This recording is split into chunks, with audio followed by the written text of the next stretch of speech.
Chapter 634. The Man Who Cried Wolf. Left arrow. Dawnbreaker. The Dawnbreaker. I've read tales about this sword. The Sword of Light, the Banisher of Evil, the divine artifact, the bane of all undead. Yep. Despite the fact that it is Daedric, it is considered a holy artifact that can destroy the undead and other Daedra. It is, and it was carried by the Fighters Guild 1,000 years ago and used against the forces of evil. It was. Look at that. Despite the fact that it is made of ebony, the metal is so perfect and pretty. But do you know why this ebony metal is white? I can only wonder. Ebony is the blood of the gods. The ebony on Nirn is black because it is Shor's blood that splattered when he died. This ebony originated from Meridia's blood rather than Shor, hence the color. How informative. While Jon was doing the cleanup of the temple, Bryling kept fangirling over the sword he told her to hold for him. Despite her dignity as one of the Thane of Halfengar, she was a great nerd when it came to historical weapons.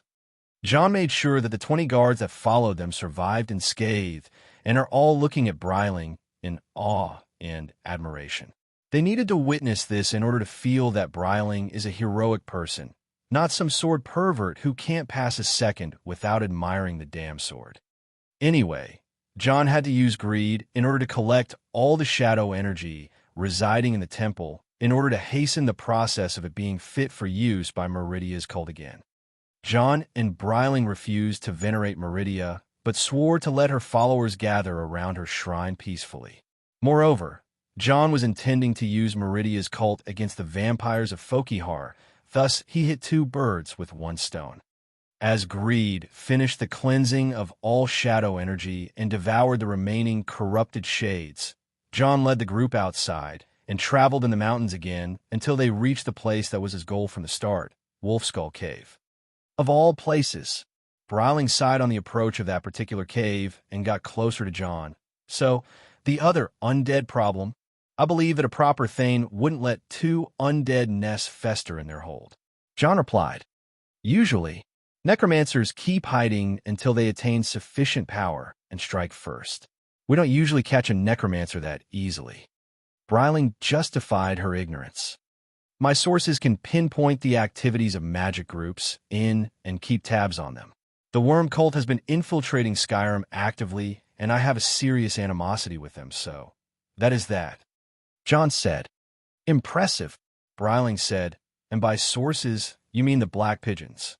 I have no idea why people keep calling them that. Jon replied, raising his arms, but that was not my source. My source this time is that man over there. Jon waved towards one of the trees where a man wearing heavy winter clothes hid behind. The man was an imperial and a familiar face that Bryling saw before at the Blue Palace. 4 days ago, that man came to see Jarl Elisif the Fair on the day of the wedding of Vittoria Vici, just a few hours before her death. He spoke to her about a problem on the northern part of the hold and about people disappearing. Jon Dare personally talked to that man at that time and told him that he will offer as much help as he can. Varnius Junius, my imperial friend from Dragonbridge. Jon walked to the man and brought him closer. Hello. The man nodded his head as he stood in front of Jon, Bryling, and the guards. Thane Bryling, at your service. Bryling replied with an attitude worthy of her being a Thane of Halfengar. A Jarl soon, hopefully, Jon said. While causing her to be flustered, Jon winked at the people around in order for them to show support for her. My lady, my lord, I am truly grateful for your assistance. The imperial Varnius man bowed to Jon and Bryling. Just one question, Bryling asked. Wolfskull Cave is far from the main road between Dragonbridge and Solitude. Why would you be related to anyone passing through here? We don't really pass through this place, my lady, but down the road. There's a cave that leads to a snowy grotto. We use that place to preserve many crops and provisions, which we pay half of it to Solitude as annual taxes. The man replied. I see. This is not just a matter of safety, but also a huge issue. Bryling nodded. Thane Jon, it was wise of you to hear this man's plea. Jon nodded without saying anything. He then prepared the group to go into Wolf Skull Cave and deal with whatever is causing the disturbances. The entrance of this cave was narrow, and the group had to go in with a two-man formation. As the most efficient in the group, John and Bryling took the lead. I sense signs of true life and false life, John said mysteriously. And in Nordic? Bryling asked. Living and undead. Around 7 in total right after the corner. John replied. Bryling immediately held Dawnbreaker with her 2 hands and nodded to him. All right, I'll greet them first, John said and started to evoke his spells. He formed multiple wheels of fire and light energies, then kept swirling them around before letting them run on the ground. The wheels of Magicka started running like loose wheels and accurately turned around the corner before each finding a target to explode at. Now, Bryling rushed ahead aware of every step she made, and once she got to the targets, she picked on any of those who were left with Dawnbreaker. Some of the Draugr were still functional, and one of them had the ability to cast frost spikes. The guards could clearly see Bryling swing the blade at the spell that targeted her to shatter it in one swing before splitting the Draugr into 2 and turning it to dust. I'll disable the traps ahead. Make sure to at least capture some necromancers alive. John instructed the guards and walked ahead with Bryling. They did a very good job at devastating the enemies they faced down the cavern until they finally saw what needed to be seen. As the group reached a point in the cave, they found themselves overlooking a large grotto that expanded massively underground. In the sides, a powerful stream of Magicka was gathering from all corners of the cave to the center. In its middle, a third-era military structure stood tall and seemed to have been a part of some secret underground fortification. The streams of Magicka gathered in the middle of the cave, and voices of chanting became clear from this distance. Wolf Queen, hear our call and awaken. We summon Potima. We summon Potima. Long have you slept the dreamless sleep of death, Potima. No longer. Hear us, Wolf Queen. We summon you. We summon Potima. This was enough for everyone witnessing this scene to simply shiver in fear from the thought that just can't help but cross the mind.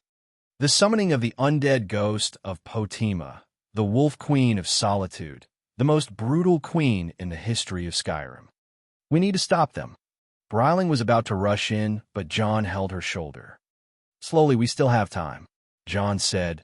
The ritual is not in its final phase yet. With the professional magic caster saying that even the superstitious Nords have to listen as they are up against a force that truly fears. John looked around carefully and deduced that they are on a high ground advantage for now. See the necromancers down there? John instructed the guards, aim your bows and draw on my signal. The ritual seemed to be far from over, and John had his own plan for it, but first he needed to get rid of the numbers. Draw. Loose. 20 arrows descended upon the necromancer apprentices, and the undead, guarding the old structures, instantly killing 3 of the mages. On the other hand, the undead gathered at that spot didn't feel a thing. They are yours. John then spoke to Bryling. With Dawnbreaker, Bryling descended off the old ruins and took a swing with the sword and a Draugr charging up towards them. Dawnbreaker shone with brilliant light as it crushed through the Draugr. One wouldn't imagine a blade crushing anything instead of slicing, but the holy power encasing the sword was enough to devastate the undead. As the sword was done with the Draugr, the remaining of its corpse was flung away and exploded with fire in a power akin to the spell of corpse explosion. Another round of arrows followed on, with John ordering the guards to target the enemies coming from a gate in the ruins, which narrowed the target area and did a lot of damage. To add salt to the wounds, he cast Flame Wall on the ground at that choke point, and all the undead that charged recklessly were badly burnt before they met their end on Dawnbreaker's edge. We summoned Potima. As the fight got heated down the ruins, and the necromancers threw all the undead they had against the intruders, the ritual masters intensified their ritual and started pouring all their power into it. Lord John, I don't feel good about this, Bryling shouted. Let's push forward. Qhuld Haas. John replied and shouted the words of armor, might, and health. This shout, called battle state, fortified all the guard around him in addition to Bryling and himself with enough aura to protect and boost them. Axes and shields. Take no prisoners, he commanded the guards afterward. It goes without saying that John has made a strong impression on those guards, enough for him to give commands despite holding no official authority over them, and in the presence of their superior, Bryling. The 20 guards dropped their bows, and like Nordic raiders, they charged ahead shouting for Sovngarde and for Skyrim. John added the spell of courage in order to inspire them more, and picked a sword to join the fun until what he was waiting for finally happened. From deep within the bones of this cursed cave, a terrifying chill started to transmit with the magicka around the place, and as if a great entity was present, all the guards felt the urge to stand together back to back in order to face this greater threat. Yes, a lazy voice spoke from all the edges of the cave. Yes, it spoke again, with less laziness this time and more excitement. Return me to this realm, the voice said. It was none other than what the necromancers were summoning. The ghost of the old wolf queen. Potima septim. As our voices summon you, the blood of the innocent binds you, wolf queen. The ritual master shouted as she raised her staff. Summoned with words, bound by blood. All the necromancers around the cave started to chant in order to hasten the summoning of the old ghost. What? The voice of the wolf queen echoed in the cave, displaying her surprise. What are you doing? And the surprise turned into rage. You fools! You cannot bind me to your wills. And the rage turned into resistance. Summoned with words, bound by blood. The necromancers chanted repeatedly as they knew that if they managed to bind and harness the power of the wolf queen, they would immediately win against the intruders. Lord John, Bryling felt true fear at that moment. I know, the sword, John shouted, and in a second, both of them exchanged their swords.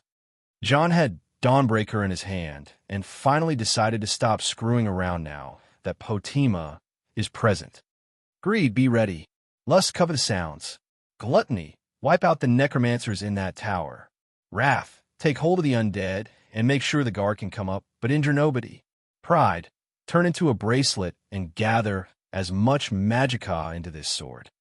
For a rare moment, John utilized his present sin artifacts all at once and unleashed an unimaginable power.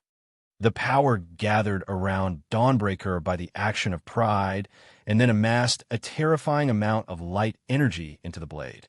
John aimed the blade towards where the ghost of Potima was present and unleashed a blast that was akin to the power of a dragon's breath. The attack barely grazed the ghost of Potima, which wailed and struggled to put a complete halt to the ritual. John then rushed ahead of the group and started climbing the runs while cutting down any necromancer and Draugr in his path. Support Lord John Dare, Bryling shouted in order to follow him, but a strong wave of undead skeletons blocked their path and made it harder to reach him. I'll be fine, John shouted and kept going. There, he arrived at the sealing place of Queen Potima, where the ritual was taking place. The necromancers on the top all saw him coming and were about to piss themselves at the sight of him. The ritual master couldn't let go of the spell, so her apprentices had to defend her, knowing that they stood no chance from the start. Kill them. Suddenly, all the undead gathered around moved against the will of their summoners. What? How? Impossible. But right away, the summons turned against the summoner and slaughtered them immediately.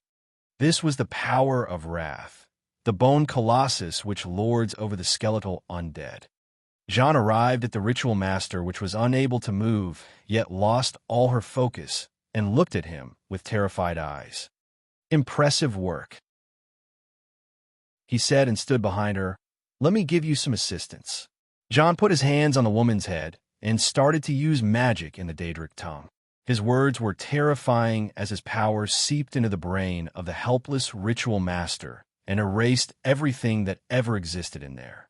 Your Highness, John said, addressing Potima, a vessel of living flesh and no memory, maybe unworthy but sufficient for now. Treacherous bastard, Potima replied, you possess that accursed blade. You harmed me intentionally. Oh, and I apologize. I had to make it look that way in order to get the attention of my allies away. John replied as he showed sincerity. Oomph. Cunning man, if you were planning to capture me through the mortal body, you should have hidden that black soul gem in your pocket better than this. Oh. Potima's words caused John to be confused for a second, since he had no such plan nor any black soul gem on him at the moment. His plan was to engrave an enchantment on the ritual master's body in order to make Potima cunning bitch. John immediately realized what had happened. Potima just bluffed her way out to make him slip, and before he even realized it, she freed herself completely from the ritual. But it was too late. The ghost of the old which had completely freed itself and escaped through the hidden tunnels of the mountain. Heh! John let out a short laugh and shook his head. That went completely the other way. Then, with a swift slash, he beheaded the ritual master and carried her head, walking down with it to Bryling. The undead crumbled back to eternal rest, and John handed the sword and the head to Bryling. Nice strategy, my lady. You bravely stopped the resurrection of the evil ritual. Then he went on with his mind busy with the Wolf Queen.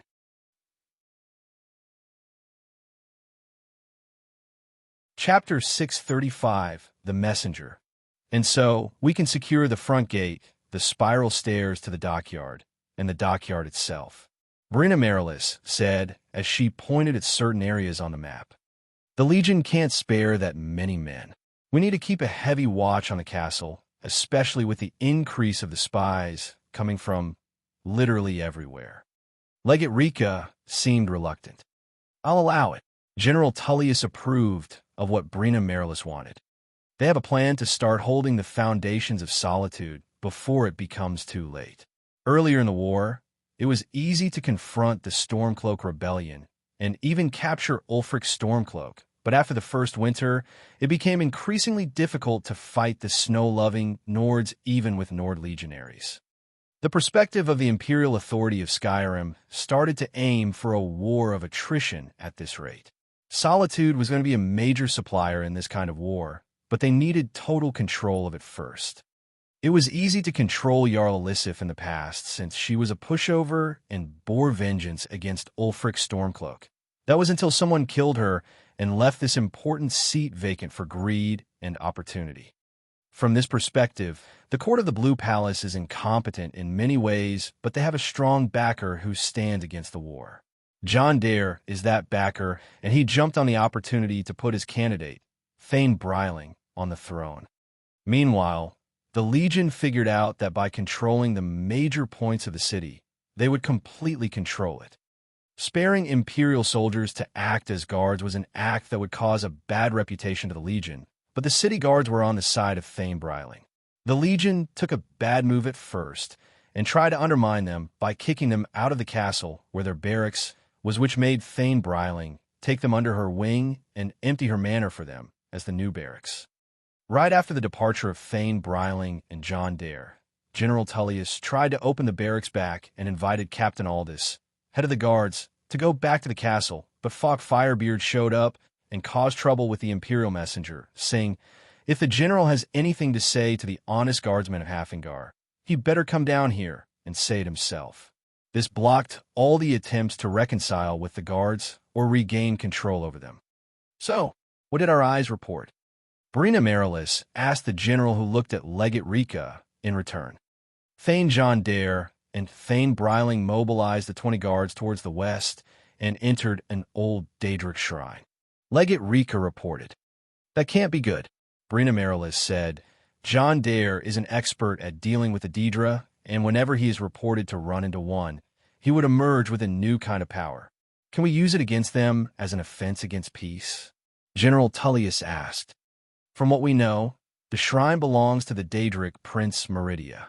She is very popular in High Rock, as we know, and her worshippers are actually helpful when it comes to fighting the undead. Legate Rika reported.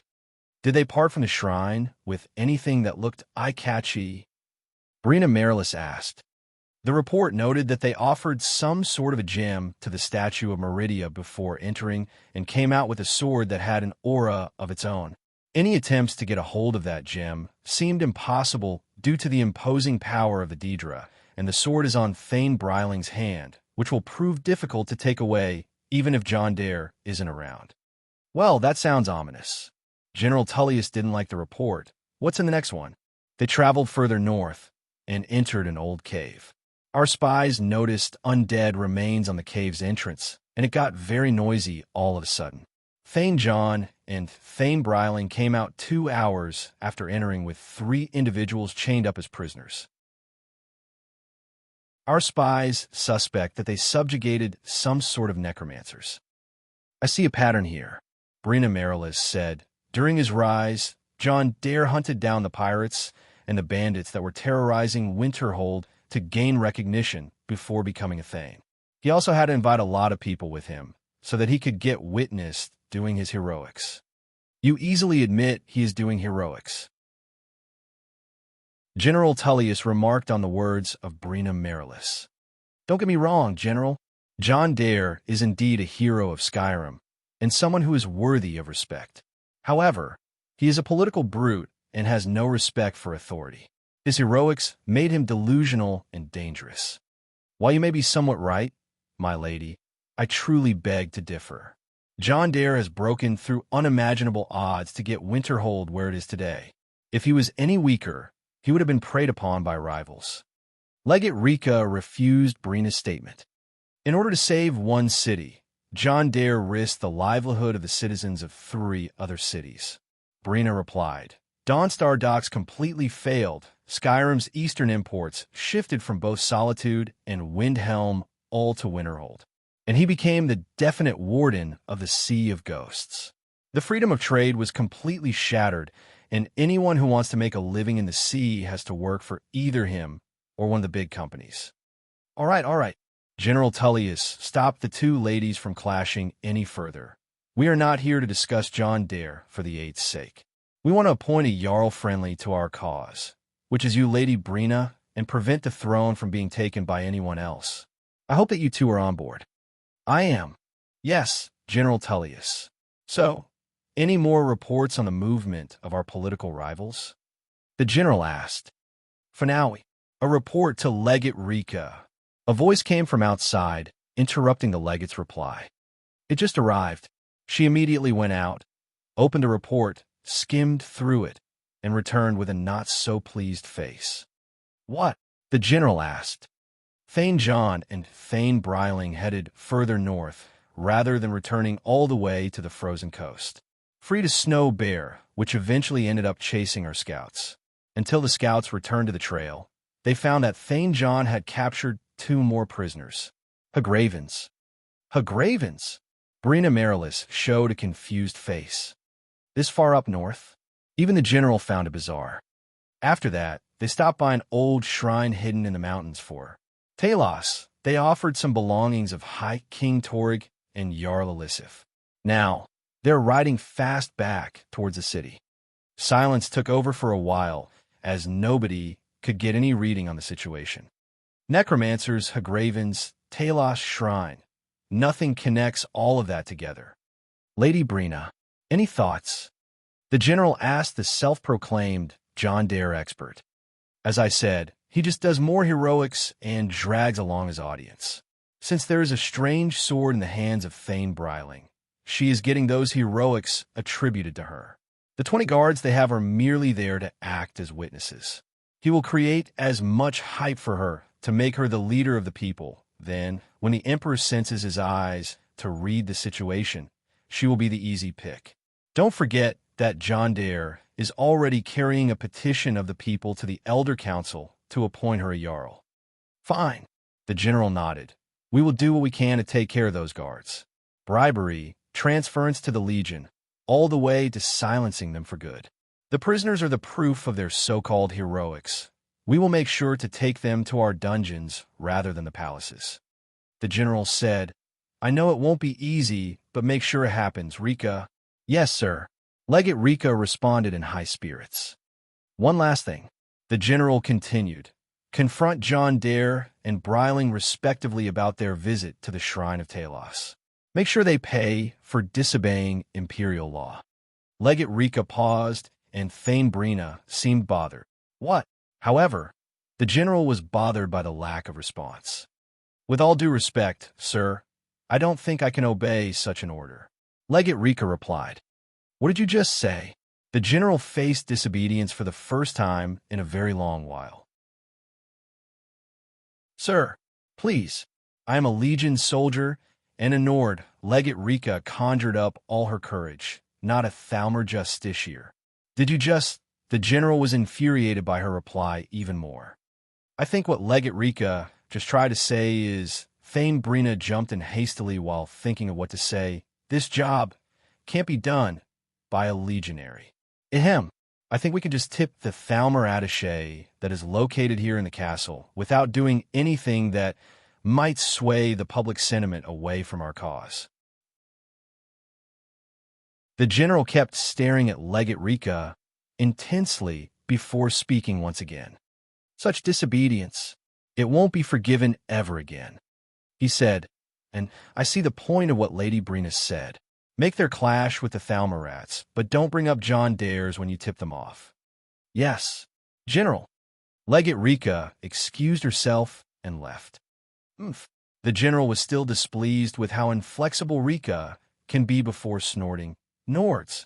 Thane Brina Marilis surely heard him, but she had to keep it in as well. Setting someone up because they had anything to do with Talos was a major taboo between Nords despite how often it occurred. Still, she had to think of something in order to get Legate Rika out of trouble. Do you think any of these slime moves used by politicians will hinder his plans?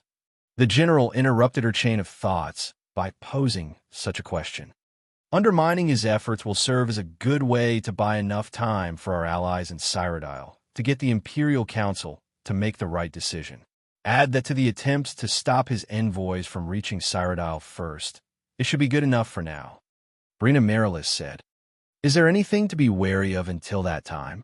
The general asked. Spies. Brina replied again. If John Dare is up to the details of our plans, he will rework his own plans to disturb ours. We are not amateurs, Lady Brina. We know how to keep out a few of John Dare's pigeons. The general said with pride before opening up a drawer. Tiaske, the dried fish snacks have run out again. I should have told Rika to bring some on her way back. Cyrodiil, the Imperial City. I truly love this place, John.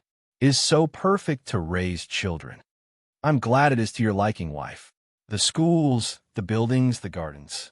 While I have missed Skyrim's tundra the past 2 months, we can make a decent living here managing the company's outpost. Well, it doesn't have that much meat over here, but I'm sure we'll manage to import some. Oh, silly husband. I worked as a tavern maiden for years. You think I can't brew you mead? That, my dear, is a blessing to any true Nord if his wife can brew mead. You know what? I'll buy you a mead house outside the city after you recover from giving birth. The husband put his hand on his wife's rising belly as he warmly smiled at her. Oh, John, the wife smiled warmly. All right, I will have to go now. The husband remembered something. It is about time I go meet them. Right, the 3rd day after the news arrives at the city. John, you will do this. Don't worry. Bah, I'm not worrying. I am the Dare Dragon Company's executive manager in Cyrodiil. This position needs a heart of steel, not some milk drinker. Quit stalling and go already. They must be waiting. The husband had to part with the wife, displaying a bitter face. After all, this is the 3rd day after the news of the death of Jarl Elisif arrives at the capital of Cyrod. The petition of the citizens of Hafengar to appoint was transferred to him by magic not long ago, and it carried the hopes of the people to the Elder Council. This document was supposed to be carried by caravan, but John Dare's big diversion was nothing but a complete hoax, as usual. The ones with whom he could trust this document were his old friends and the most diplomatic associates he has, John Battleborn and Alfina Greymane, the ones currently present under the shade of the white gold Imperial Tower.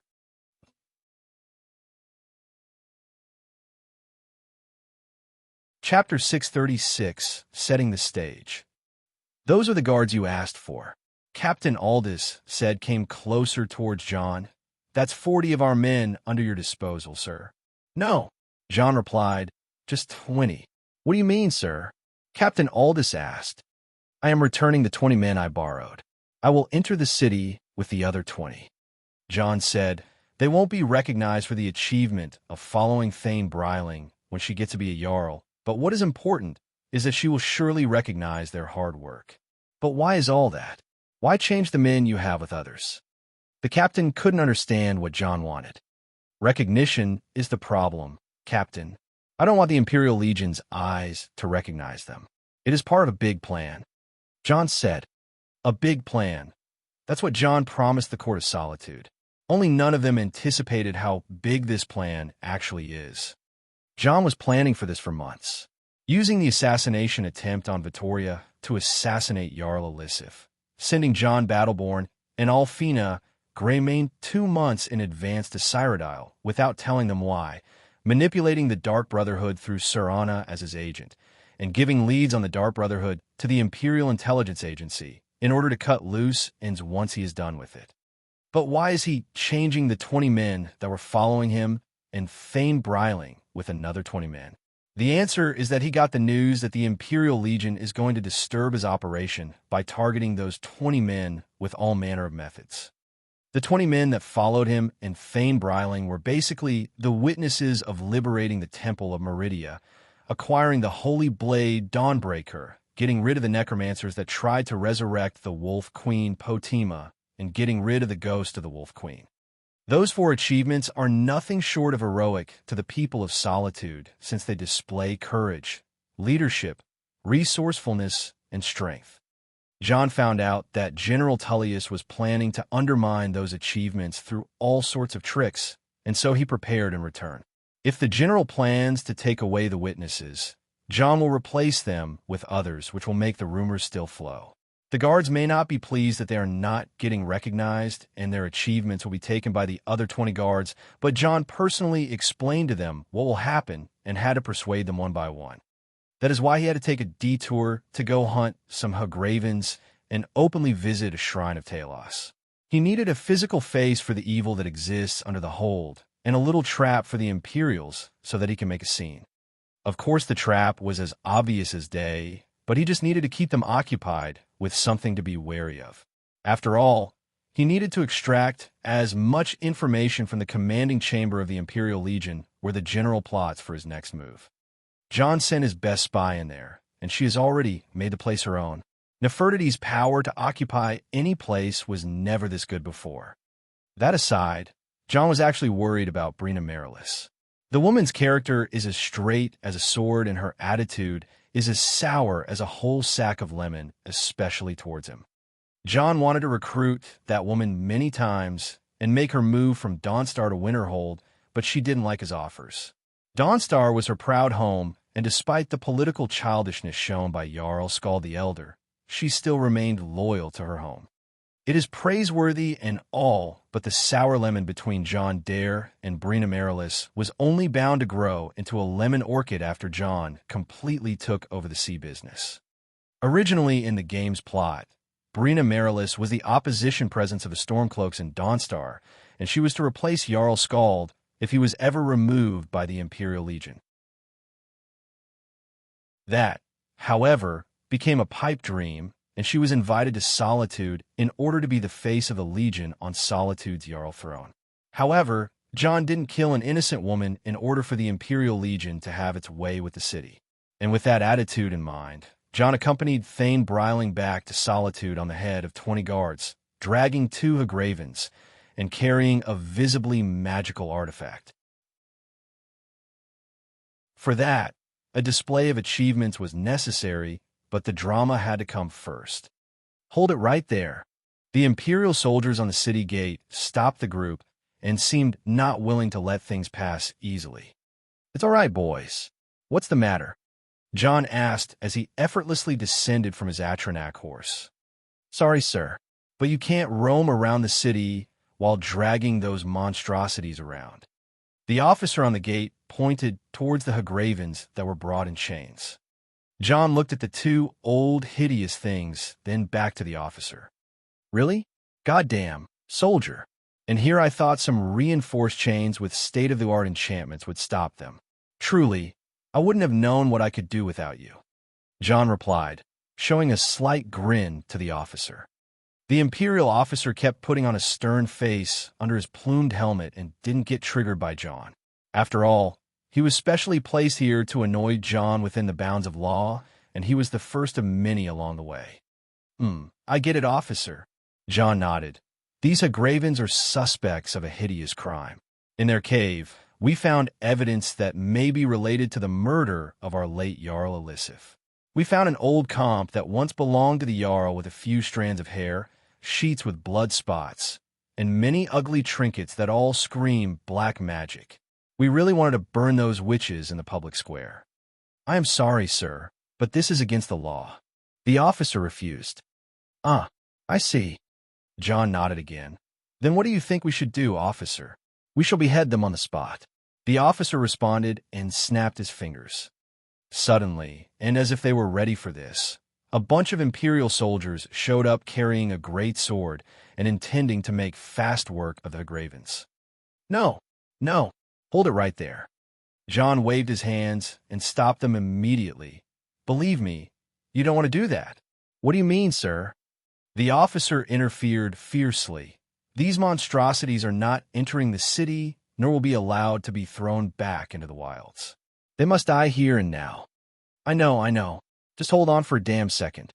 He then approached the officer, put his arm on his shoulder, and pulled him closer. It is truly depressing to say, but you're worsening the situation for me here.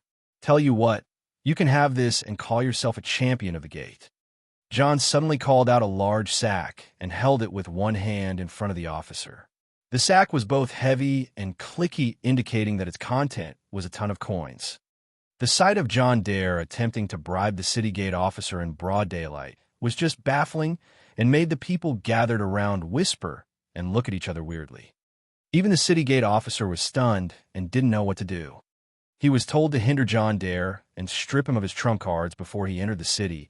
He was told nothing about attempting to arrest John Dare, who was one of the most powerful and influential men on the continent. Sir, I can't possibly think about or even consider this, the officer said. Seriously, this is nothing at all. Just take it and then make your superiors see it too. You may need it, guys. John said. Everyone's jaws simply dropped. John's bribery was even meant for this officer's superior, and he just said this openly. Sir, this is unthinkable. The officer responded. Deliver it for the general, too. He's a man with keen eyes for such things. John added, even bribing the general?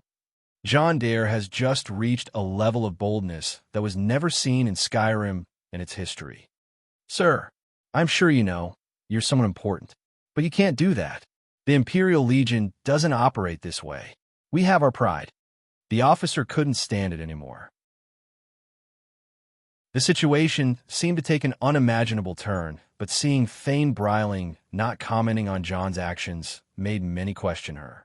The brave officer who stood against bribery and turned down such a large sum was greatly admired, especially in front of the imposing John Dare. Meanwhile, John Dare was making the face. Bruh, what on God's green earth are you talking about? John said, and then tore the sack with his hand. I really didn't want anyone to see it, but here you go. What was inside the sack was no gold, silver, or gems. It was a head. A Hagraven's severed head, and the head was alive. The head was held by chains that covered it thoroughly and restricted its mouth. Those who saw the head could see its evil eye turning around and gazing at them with pure malice, as she was unable to say anything. It was also understood that these chains are the things that gave the money illusion. I don't know about you, man, but I've never encountered a Hagraven that doesn't die if you cut its head. This thing is super unholy, and we need a priest to purify the fuck out of it in order to make a proper execution. John said. He wasn't bribing the officer, he was showing him the seriousness of the situation. The officer felt like trying to process his situation as he was too close to John and could see the faint smile John had. It seems like John had him playing on his hand from the very beginning. All right, my lord, we shall notify the high priest right away. The officer couldn't help but comply before turning around. Open the gate. Passing the first hurdle on the way, John was simply warming up to bullshit his way through the city. The living head trick was a neat one, though. It didn't just end with a lowly gate officer. The party was stopped right after entering by many other officers. The Legion enlistment officer was the first to drop by and claimed that 11 guards of the ones who went on the raiding party seemed to have enlisted to join the Legion some time ago. John knew that this situation was true and not faked, since many guards tried to join the Legion at some point, and he has no right to stop that. However, the thing he did yesterday night when he switched the guards secretly was for this. No matter which name the enlistment officer called, they were not present at John's party. The officer checked again and again until he eventually gave up with a sour face. He seemed to have got the impression that when he requested the list of names from the barracks earlier yesterday, the names he was given were not true. After that, a Thalmer justiciar showed up to make trouble for the party, but for some weird reason, that justiciar had no idea that John Dare was the one leading the party at all. It seemed that the Imperial Legion ratted out on the party and carefully covered the fact that John Dare was a part of it. John didn't need any bullshit at this point, since all he did was to raise his hand and wave it to slap the justiciar, but the elf was fast enough to disappear from sight. It is known that John Dare treats the Thalmer as sworn enemies and kills them whenever he runs into them. The fourth hurdle by far was the most troublesome one. It seemed that the previous one was put to shake Breiling's momentum, but this is where the showdown shall be. In Solitude's Central Plaza, General Tullius and Thane Brina Marilis, along with a score of influential people, all gathered to meet with Thane Breiling. The scene attracted the eyes of many people, and it was obvious that a scheme was brewing. Those who know the inner workings of Solitude knew very well that both parties are of absolute power, thus there won't be bloodshed in this scene. Moreover, the rumors that Thane Breiling conquered 2 undead crypts with John Dare were already flying around the city with no wings. Counterpropaganda was also spread that John Dare was the one conquering while Thane Breiling was merely a spectator, but that didn't go well as planned by the Imperials, since Breiling has a fiery personality that everyone knows about. But what was surprising was the rumors spreading about Thane Brina Marilis, who was said to have subjugated a gang of pirates outside the city and seemed to be cracking on the location of the assassins of Jarl Elisif. It seemed that the two ladies were about to have a relentless argument that day.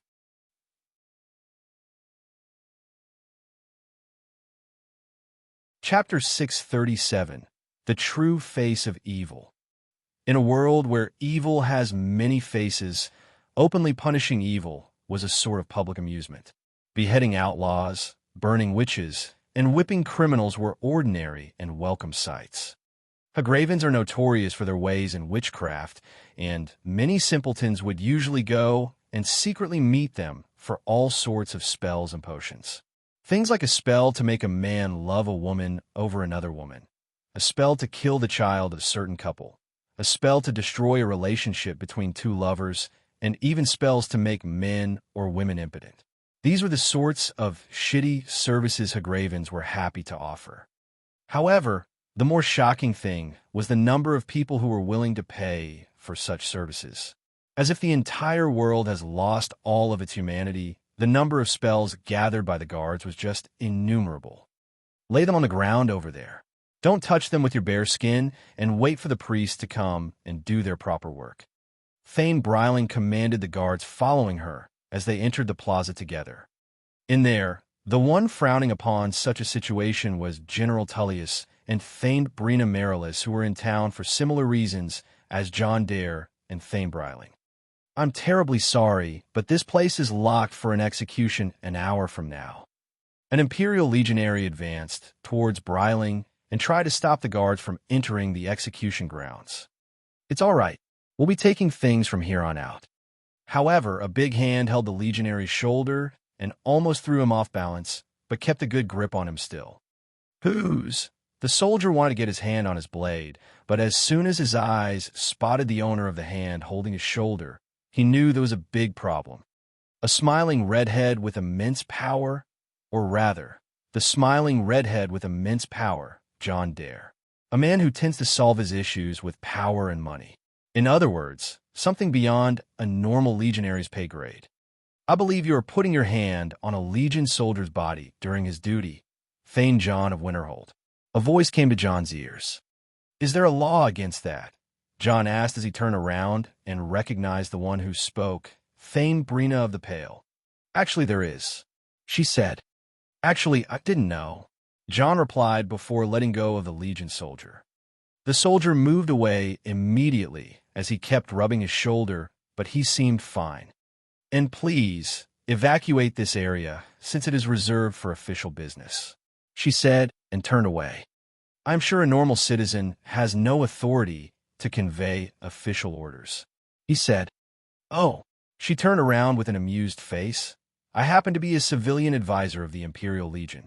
So, from a Legion official to a normal citizen of Skyrim, please leave this area as you happen to be obstructing official business.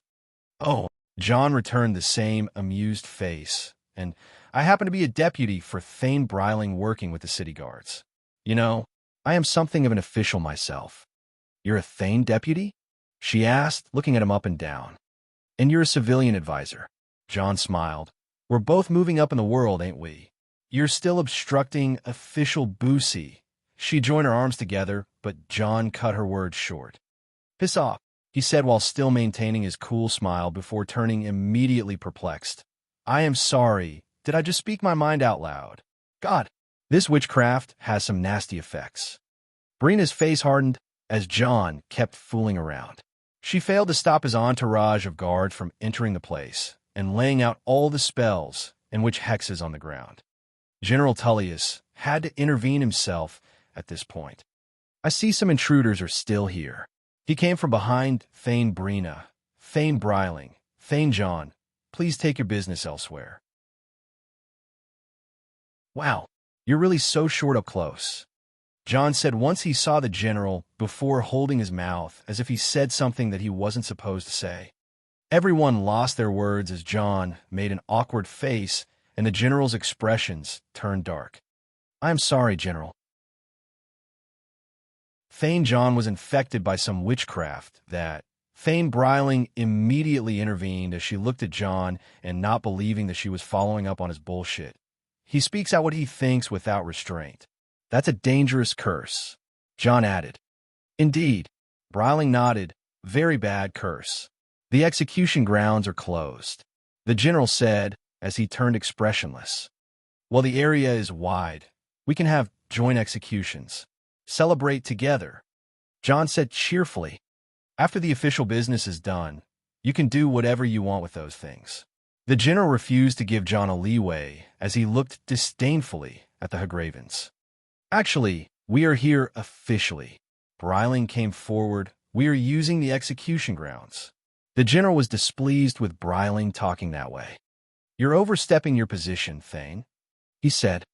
My position is to enforce law and maintain order, General, she replied.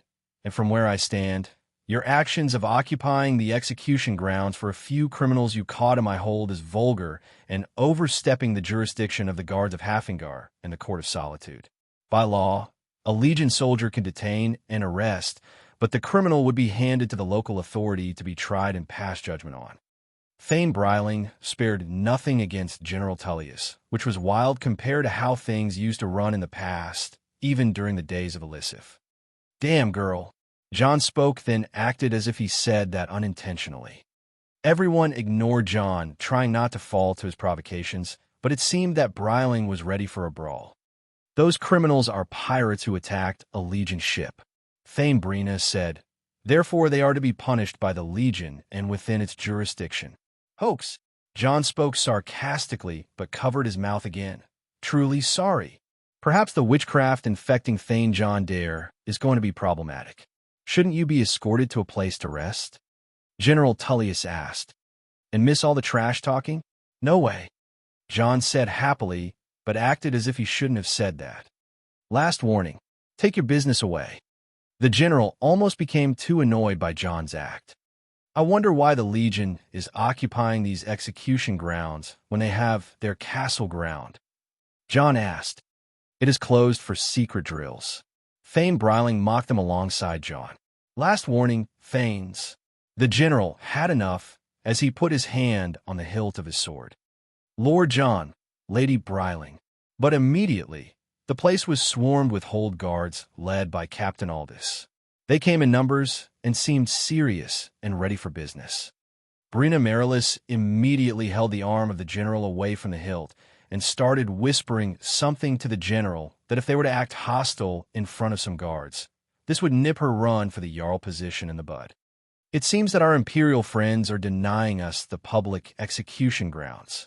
Thane Bryling said, "Fine, we will move over there." Bryling pointed at a vacant spot in the middle of the road, not too far from the execution ground. The thing which made both Thane Brina Marilis and General Tullius feel very proud was that they pushed their opponents back. "Plant the burning poles."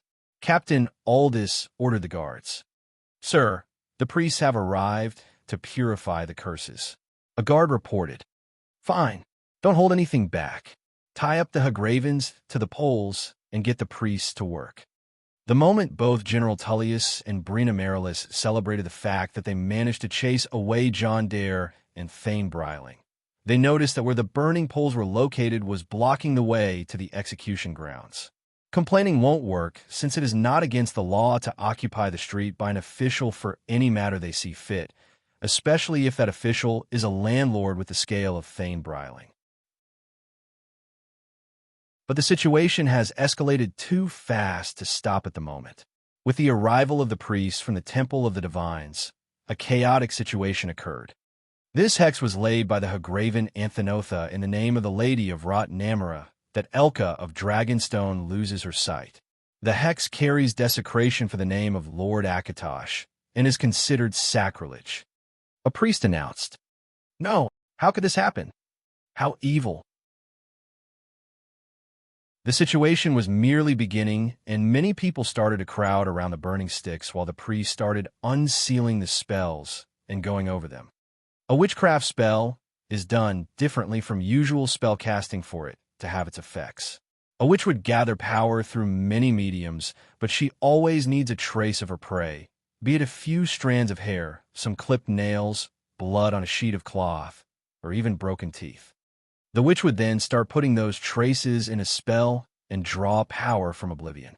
They would use rituals in the name of certain Daedric princes to let this magic flow from oblivion to Mundus. After that, the contract happens.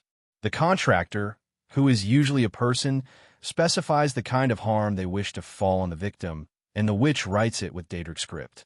They also must insult the divine which the victim worships, and praise the Daedra that will be the source of the curse. In other words, the contractor and the witch must commit sacrilege against the divines and do a ritual for the Daedra in order to let this curse befall. The name of the contractor is always written in the spell, but the priest couldn't utter it out loud. Obviously, it would cause public disorder if such secrets were revealed. However, some could guess who is who. The contractors' names were listed and sent to the guards' headquarters in order to detain them later on. Either way, the situation continued until nightfall. Half of the city was crowded over the place, and no one even glanced over the boring pirate execution held by the Legion. Still, it was a depressing display for humanity at its worst. A brother cursing his brother with impotence in order to hog out the inheritance with his kids, a sister cursing his sister to make her skin wither so that she can marry instead, a woman cursing another that all her children die at birth, a woman cursing another that she would never marry, a merchant cursing his rival with poverty, a fisherman cursing another with bad luck. Too much ugliness, too much unfairness. Between the victims, not everyone knew who would wish them this much harm, and they kept wailing and screaming for the priests while demanding to reveal the contractors. Among the gathering people, many hid their faces as they knew what they had done and wished not to be recognized. But the high priest eventually came out to address these matters.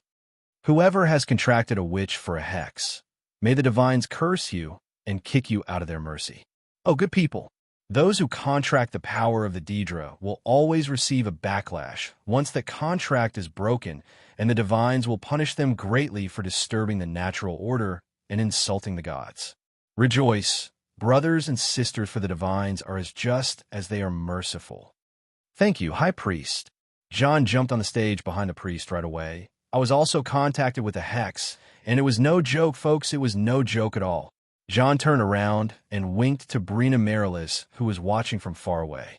Of course it was no joke at all, since he wasn't joking when he threw some insults at her earlier. Either way, I think it is time for you to heal and get back to your lives. Thanks to the good gesture of Lady Bryling, John dragged Thane Bryling closer and raised her hand that was holding Dawnbreaker. The Dare Dragon Company's Dare Pharmacy has been ordered to cooperate with the Temple of Solitude to offer high-grade healing tonics and medicines for the victims of this vile magic. We are now ready to punish the evil witches with the power of this mighty holy sword. John grabbed the sheath and removed it off the sword to show the beautiful and elegant Dawnbreaker. Bryling held the blade upwards and contemplated its beauty for a while, thinking of the actions she had taken while accompanying John. It was nothing wrong at all, but she employed many things to her benefit. She has gained popularity and achieved enough merits, but it wasn't as selfless as she would always do. But it was fun.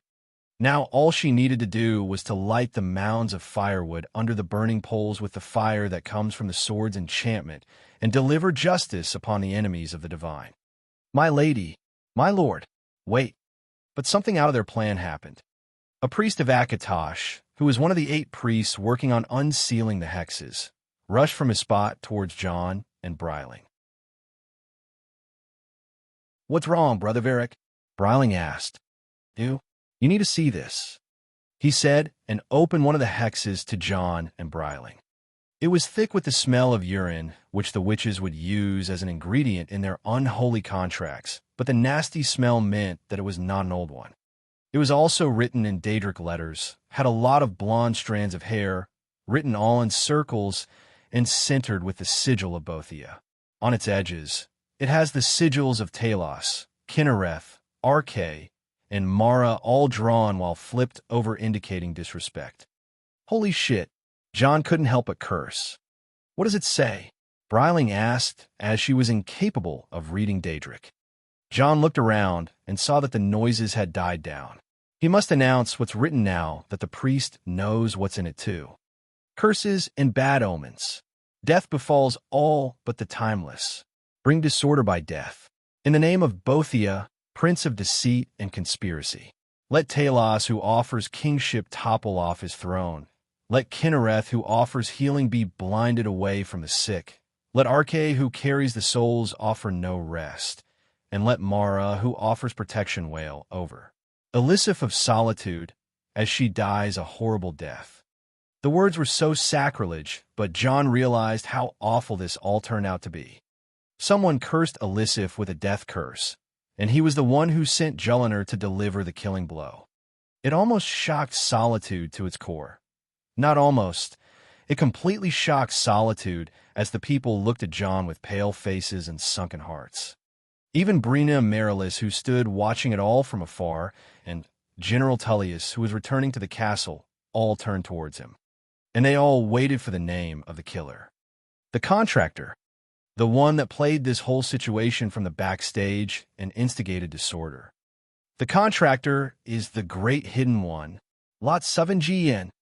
John immediately snatched Dawnbreaker from Bryling's hands and aimed the sword at the night sky with a terrifying amount of magicka. A beam of light rose from the blade and formed a pillar that pierced through the skies. The light hit a certain height and then expanded in a circular burst that illuminated the night sky, as if it was the time of day for a short few seconds. These few seconds were enough for the entire Solitude to witness it all. A dragon far in the sky, a dark one similar to the color of night, flying gracefully in the sky without a single roar. It was there for a second before flapping his wings at maximum power and disappearing back in the darkness without a trace. Was it an illusion projected by John Dare? No, it is not. It was a true dread hidden in the sky that they all felt equally. Leader of the dragon cult's secret dragon horde, the fifth in line from Alduin in the chain of command, the cunning dragon that fights without a shred of dignity and manipulates kings and jarls to fight against each other. The great hidden one, Lot 7 Gang.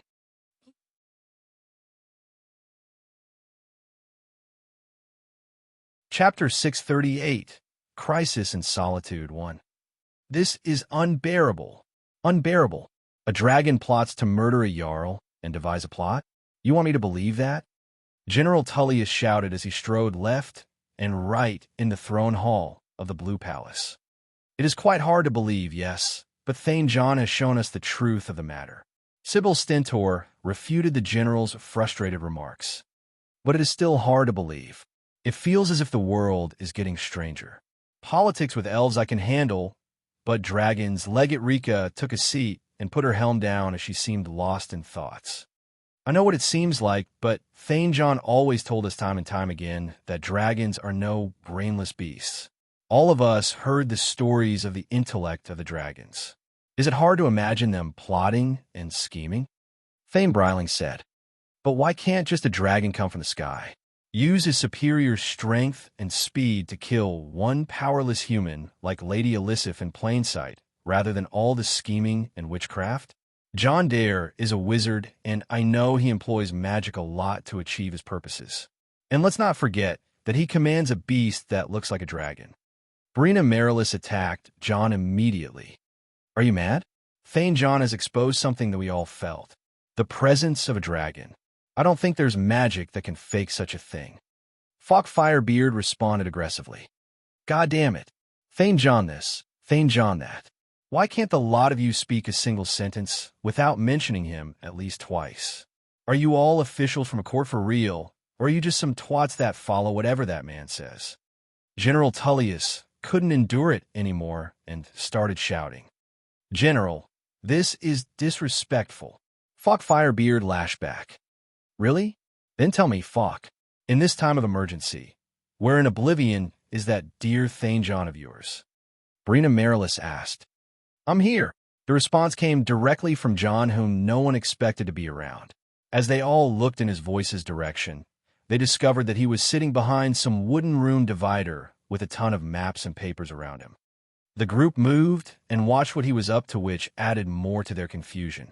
He hung a big map on the rune dividers and started putting notes, drawings, pins, and strings all over that map. From what it seemed, he was trying to figure out something regarding the current predicament, as many of the small notes he put on the map carried words like Jarl Elisif, the Dragon Cult, Dark Arts, the Dark Brotherhood, Vittoria Vici, the Secret Dragon Horde, Alduin the World Eater, and many notes pinned around the map. From what they could tell, he's already started investigating and looking for the missing pieces. What are you doing? General Tullius asked him. Looking for a dragon, John replied. Are you expecting me to believe this facade? General Tullius asked again. I'm going to pretend I didn't hear you. John replied, even calmer than before, without looking at the general's general direction. Stop wasting our time and contact the Dragonborn then. Don't try to act sincerely. We all understand what you're up to. Brina Marilis said as she raised her voice. Good for you. John replied calmly again. Don't you see? Brina Marilis pointed at him. He's doing it again. Calculating his winning and losses before deciding whether or not to send his pet Dragonborn after it. This is blasphemous. Bryling retorted at Brina. What gives you the right to point fingers when you are here in solitude for your own benefit as well? I'm here to stop this maniac, Brina replied, and he's playing all of you like a fiddle. It was the first time for John to look away from his document and look up towards the people around him. Is that all there is to it? Stop me? John asked. I don't even feel like slowing down, Brina. His smile was there, but sure as hell he wasn't smiling. He wasn't happy or pleased like his usual self, but he was very focused. You see the problem here, right? A dragon wanted the Jarl of Solitude dead, and without even trying to do the effort himself, he just did it. John said, then hunt it down. Brina spoke back. And here's the problem, you see? You say it, I say him. Do you realize the difference? John asked. Quit lecturing us. Brina didn't want to get dragged in John's circles. You just want them all to worship you, don't you? You hold the dragons on one hand, the Dragonborn on another, and you keep waltzing around Skyrim, selling the sickness and its cure. Bravo. Now you figure me out very well. John clapped. People like you know nothing but suspicion and fear. You see the world ending, and you just find someone to blame and make an enemy of. That's being wary of the likes of you. That's being ignorant. You see the sickness dropping people around you, and once you see a cure, the first thing you do is to suspect it. Being wary is good, but don't spread ignorance wherever you go. I won't misty. I am done arguing. John raised his hand and spoke with a voice filled with power. Arguing is fun, but I think I've figured out what the dragon is after. Don't even. Brina wasn't interested in what John was about to say, but a hand was raised in front of her face. What does the dragon want? General Tullius asked as he interrupted Brina Marilis. General, this man can't be trusted. Brina Marilis pleaded with the general not to listen. Enough. If you have something to solve this with, say it. If you don't, I'll hear him. Tullius seemed extremely displeased with the last argument as he turned to John again. Answer me. The dragon clearly wants us to argue. John said. Elaborate. Well, the leaders of Solitude all gathered in one place arguing their brains out, which means that everyone here will miss something important. John elaborated. So, a diversion tactic? The general asked. Yes. Something big is happening. I don't know where, but somehow. The dragon was watching us this entire time, and he knew what we're up to. The death of Jarl Elisif is part of a bigger scheme. The dragons didn't come from the sky and kill the Jarl on their own because they wanted her death to be done by human hands. If that happens, the humans will start doubting each other. That's why the death curse used by them was meant to bring Elisif's demise, and someone acted on it without fully knowing. John said as he realized his plan to assassinate and replace Elisif helped the dragons with their goal. So it doesn't have to be the dragon cultists. No, I highly doubt it. They're being wary, and they wouldn't have used the curse if they would do it themselves. Their goal is to keep humans busy with each other. So you're saying that we're being distracted, but you don't know more? Sybil Stentor said. Yes. John nodded. I haven't done any scrying since the dragon appeared. She said, I need to go back to my duties then. Sybil Stentor hurried back to her room, and the rest remained.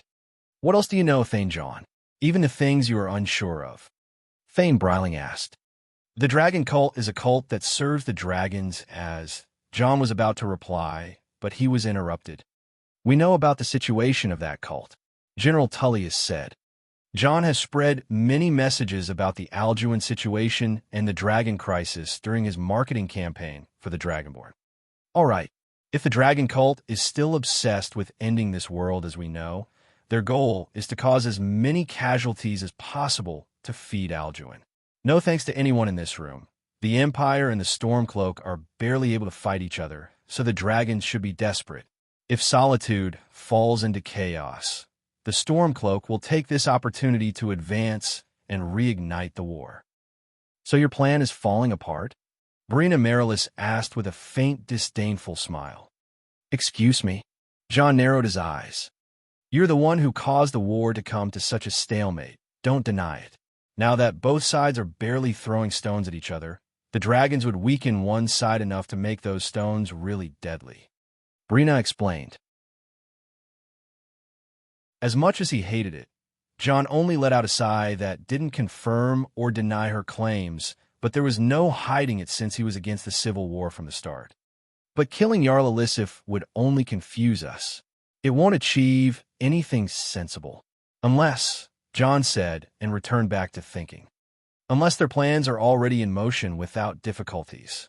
Bryling said, if I were a leader of that third front, my goal would be... General Tullius thought a bit before looking around. TSK, this is bad. The Emperor? John asked. If they were to kill His Majesty, it would... Not the Emperor. General Tullius shook his head. We have to worry about ourselves at the moment. The target is us.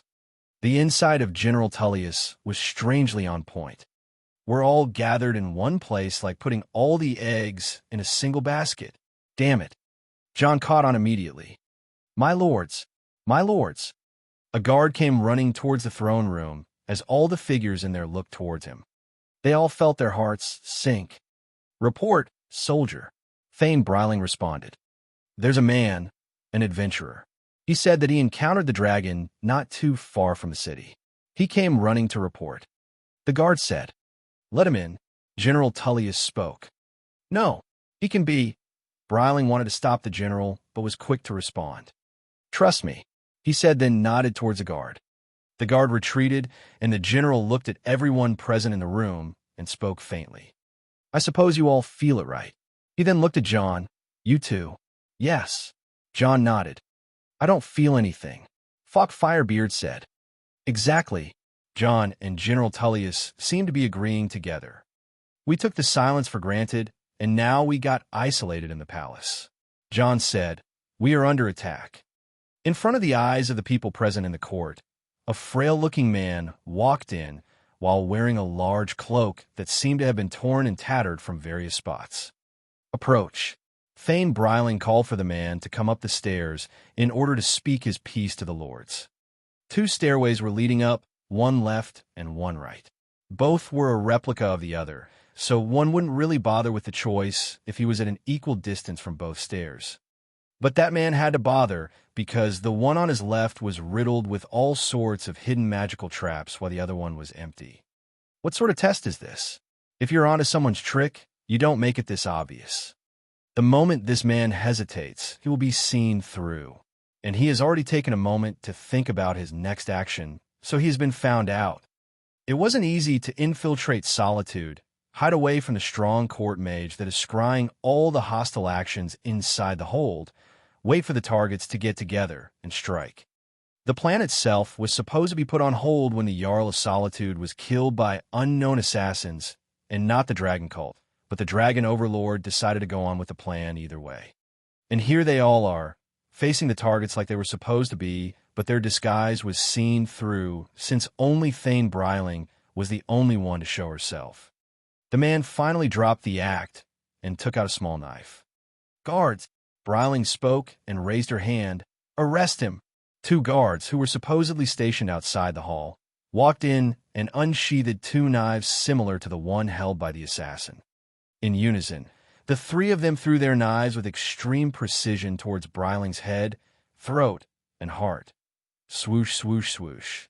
The knives passed through Bryling, whose body started flickering, but seemed completely untouched.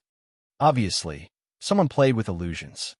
The 3 assassins decided to take the right stairs and immediately rush whoever is up there, but something was way faster than them. The runes which they discovered on the left stairway just a moment ago suddenly started moving and reached the right stairway faster than them.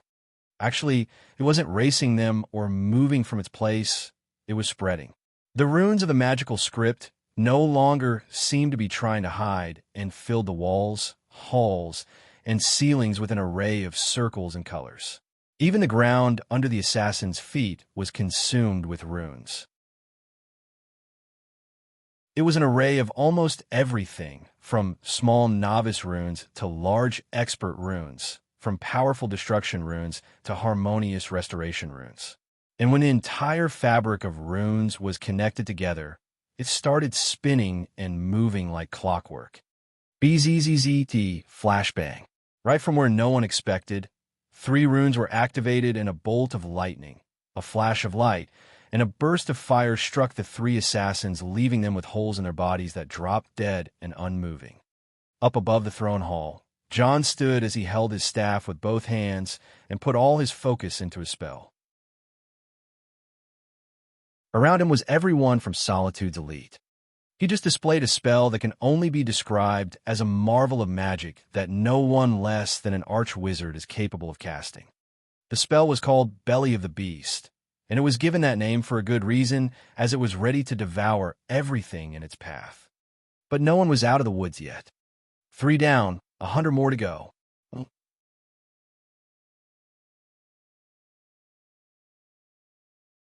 Chapter 639, Crisis in Solitude 2.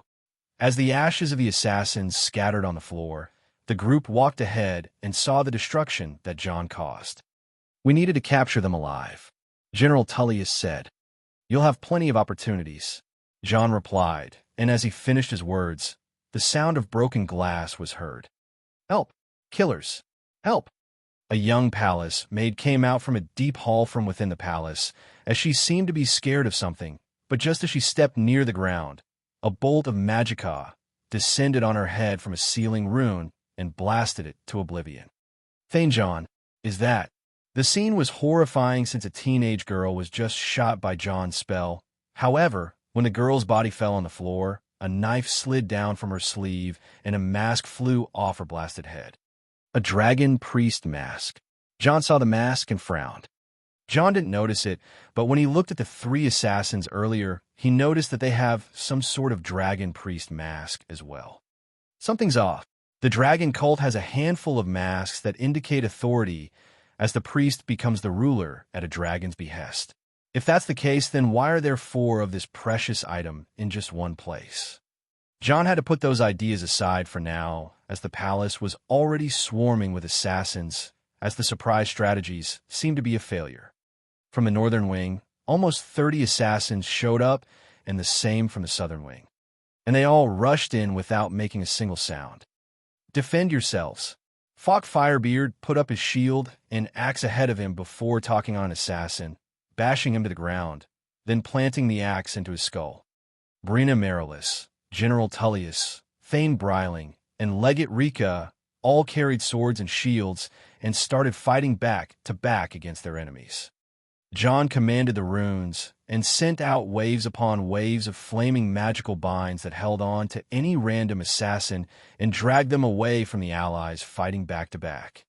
John himself was exposed as he needed to focus on the spell, thus he left his personal defense to 4 frost atronax that covered him from all directions. The death rate among the assassins was accelerating at an unanticipated speed, and their limbs littered the ground. General Tullius alone displayed incredible martial prowess as he cut down one assassin after another in a flurry of maneuvers. The man was a textbook for dirty and strategic fighting. Meanwhile, Legate Rika and Thane Bryling were slicing and dicing their opponents while covering the flanks behind General Tullius and leaving Falk Firebeard and Brina Marilis to take care of the rear. Something is wrong with those people. They are trying to rush us with numbers. Falk Firebeard shouted. Focus on killing and guarding the flanks. If we become sloppy for a second, they'll break our defense. General Tullius replied. Incoming. John shouted as he felt that a new wave of enemies entered the scene. This time, it was no mindless chargers rushing in, but rather a tactical strike with magical spells.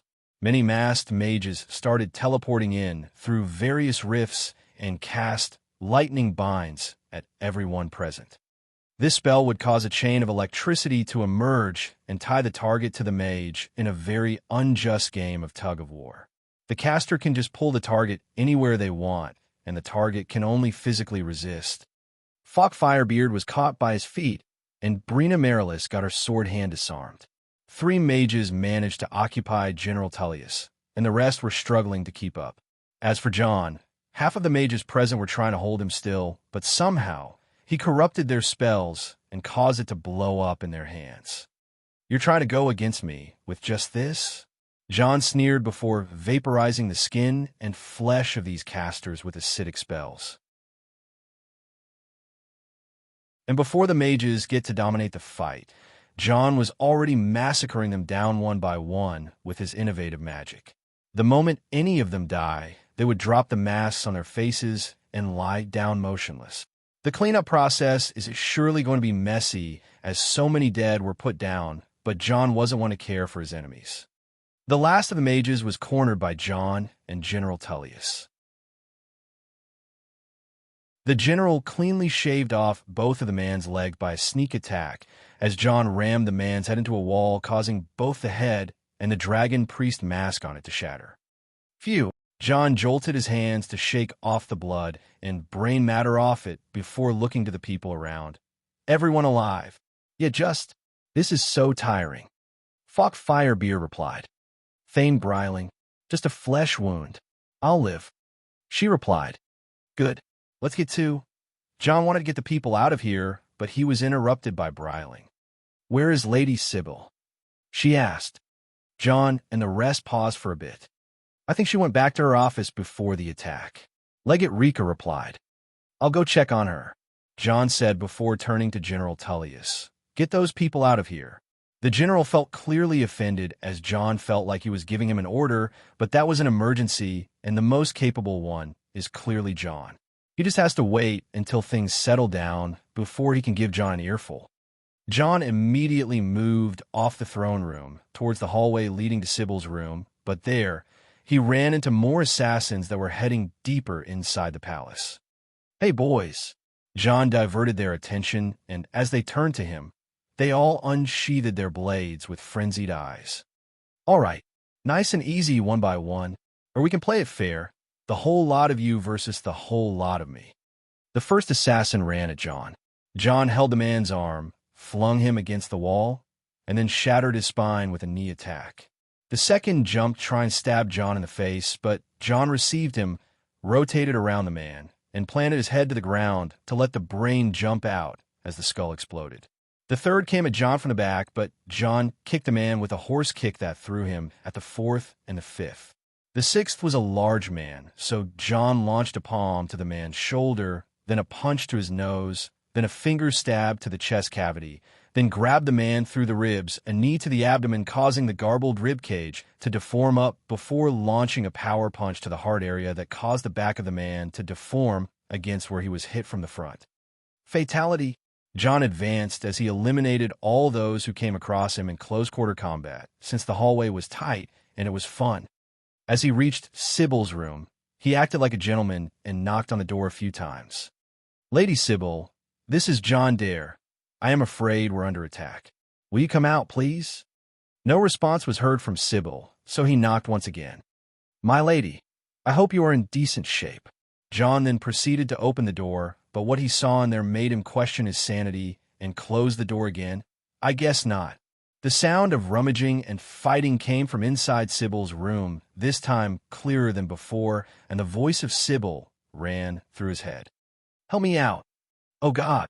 John rolled his eyes backward and opened the door again to see that two women were fighting each other with long claws and sharp fangs on a stage of blood and gore. On one hand, there was Sybil Stentor, whose clothes were all but torn, and her body seemed to have undergone some hideous transformation as she stood completely naked with each limb extending a foot further from what they usually are, and a skin that looked all grotesque and bloody. Her eyes were scarily focused on her enemy, and her hair was messy and grisly. On the other hand, a pale hag floated by with the mask of a dragon priest covering her face, same as the assassins, but she was very light and ethereal.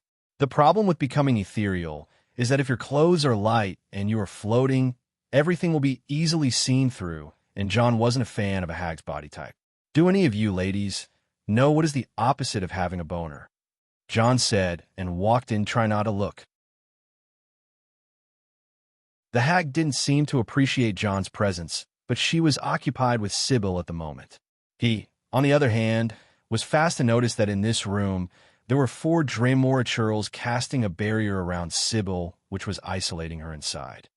In her vampiric form, Sybil was trying to break the barrier from inside, but the hag would use her ethereal form to pass through the barrier, attack Sybil, then escape the barrier again. The problem with being ethereal is that one can attack in that form, so they have to become corporeal to attack, then become ethereal again to escape. Sybil was able to attack the hag the moment the hag would attack her, but if she tried to focus on dispelling the barrier, the hag would take the opportunity and deliver a fatal blow. There where John had to come in. Using pride, he started to cast his spells at a rapid pace. Dispel, banish, banish, banish, and banish. In full speed, John eliminated all the bothersome enemies that were hindering Sybil except for the hag. The moment the barrier collapsed, the hag immediately looked between John and Sybil, then decided to retreat. As she is ethereal, she could just phase through the wall and run away. But, nope, not this way, John said as he put his hand on the wall, which seemed to have imbued it with his magicka, causing it to prevent the hag from escaping. The hag tried the ceiling, the floor, the other walls, and the window, but it seemed that John turned the tables on her. So in a final attempt of escaping, the hag rushed at John, attempting to either attack him or phase through. Venus. With John's call, a third naked figure appeared in the room. However, this one was breathtakingly beautiful and divine. The embodiment of lust, Venus, would take the form which would stimulate anyone's feelings. But aside from being a strong mental influence, one of the strengths Venus has is the ability to channel John's energy even with its ethereal status. In other words, Venus can attack what is ethereal as she is ethereal herself, and the punching power she delivers is like John punching someone in an incorporeal body.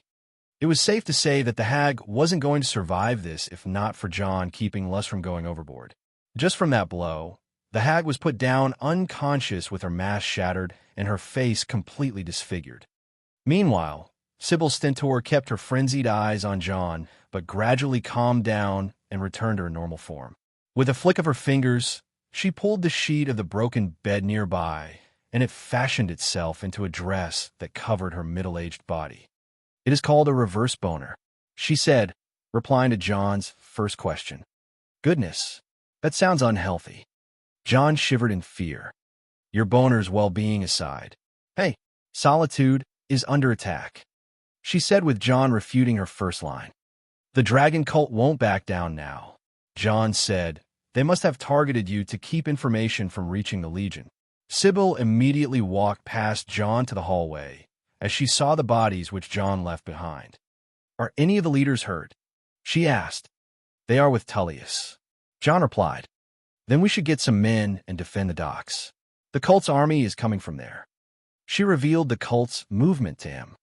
"Useful scrying for the first time?" John asked. "Even I am surprised," she replied and lifted up one of the still-living cultists before draining his blood with her fangs. John and Sybil Stentor rushed towards the entrance of the palace, and they were greeted with a sight not seen since the Dragon Wars. Dragons in the sky, fires eating the buildings, warriors on the roofs shooting arrows, and the dragon cult fanatics are killing their way into the peaceful city. Welp, one dragonborn coming right up. Oh.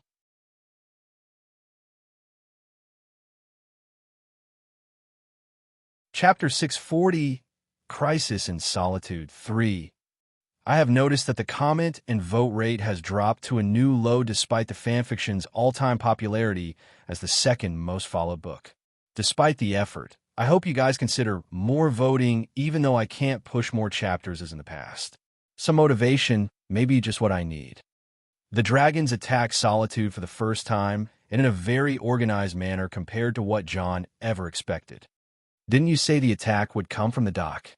John asked Sybil. "This is just the beginning. They have a small army down there," she replied. "Fuck, I'll secure the spiral stairs. The Dragonborn will be here shortly," John said and charged into the city.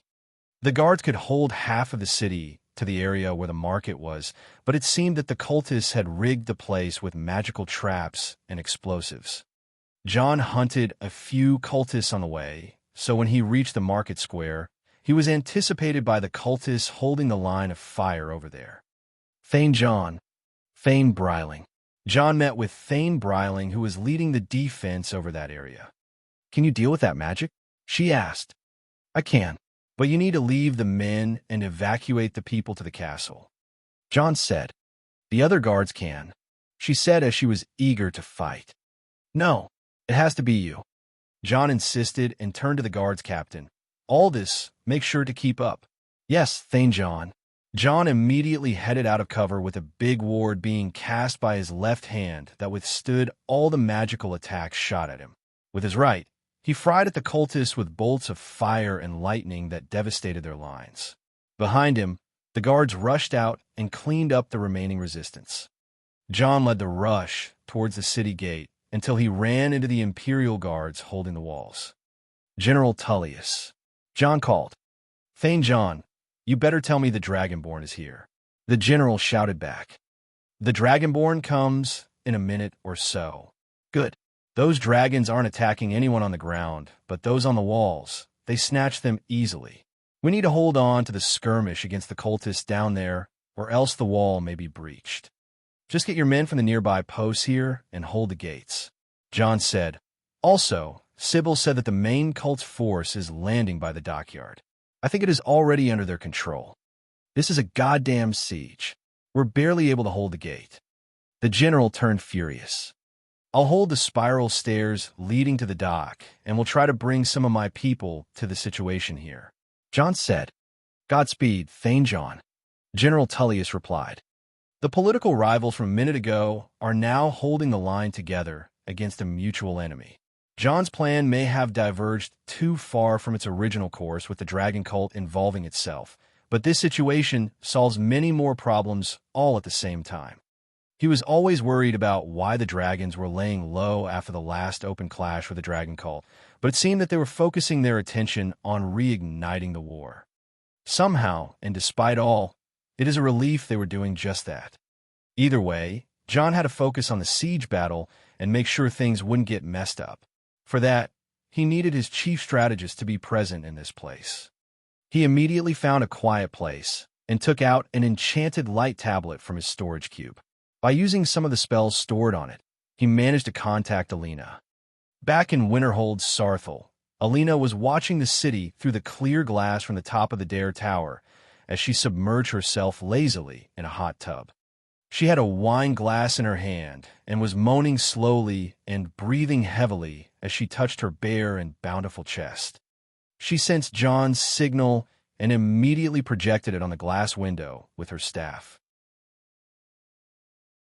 Hey, babe. John. Hey, Alina.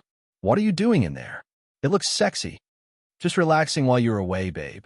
Oh, if the city here wasn't on fire, I would have thought this is me feeling horny. Well, you do you, hubby. I miss you so dearly, you know. I miss you so very much, babe. It is just the situation here in Solitude is sheesh. I would really use your help right now. Okay, what's wrong with that burning house, by the way? Wait, is that a fight? She asked as she looked closely at the glass. John looked away for a second, then sent Pride to kill the cultists and extinguish the fire before looking back. Solved. Looks like you don't need my help. Alina smiled as she kept sipping her wine. Solitude's under siege. John said. What? The one who said that just now was not Alina, but someone who jumped out of the bathtub with a face that was probably submerged between Alina's thighs. Rude girl. Get back down there. Alina was immediately triggered at that girl and held her from her hair.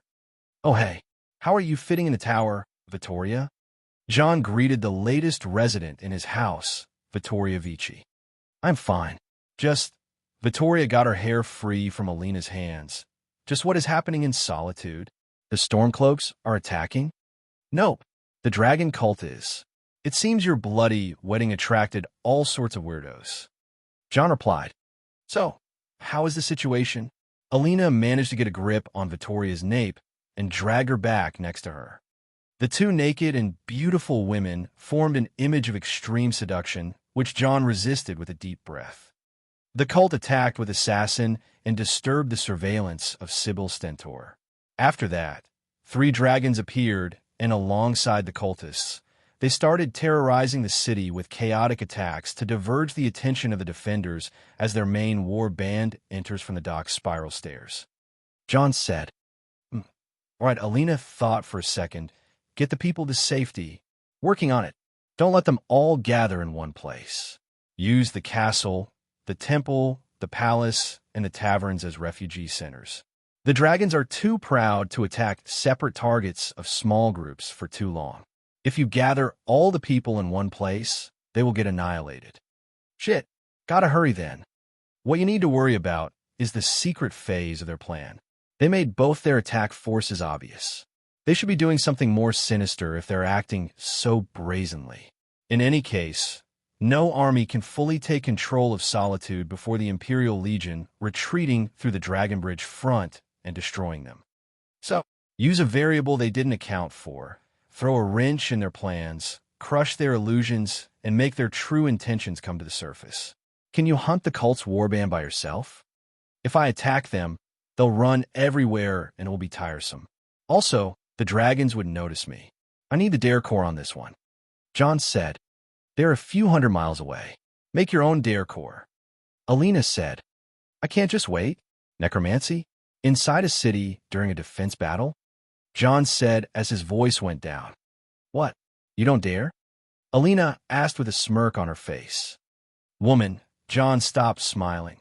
You're really looking forward to that analysis experience, aren't you? Hard pass. Alina crossed her hands. Damn right, it's hard. John sneered, but an idea clouded his judgment. Can I just forget about solitude and come home? You two look so damn peachy. Calm down, big boy. Alina replied seductively. Don't forget what's at stake here. Blue balls? Blue Skyrim.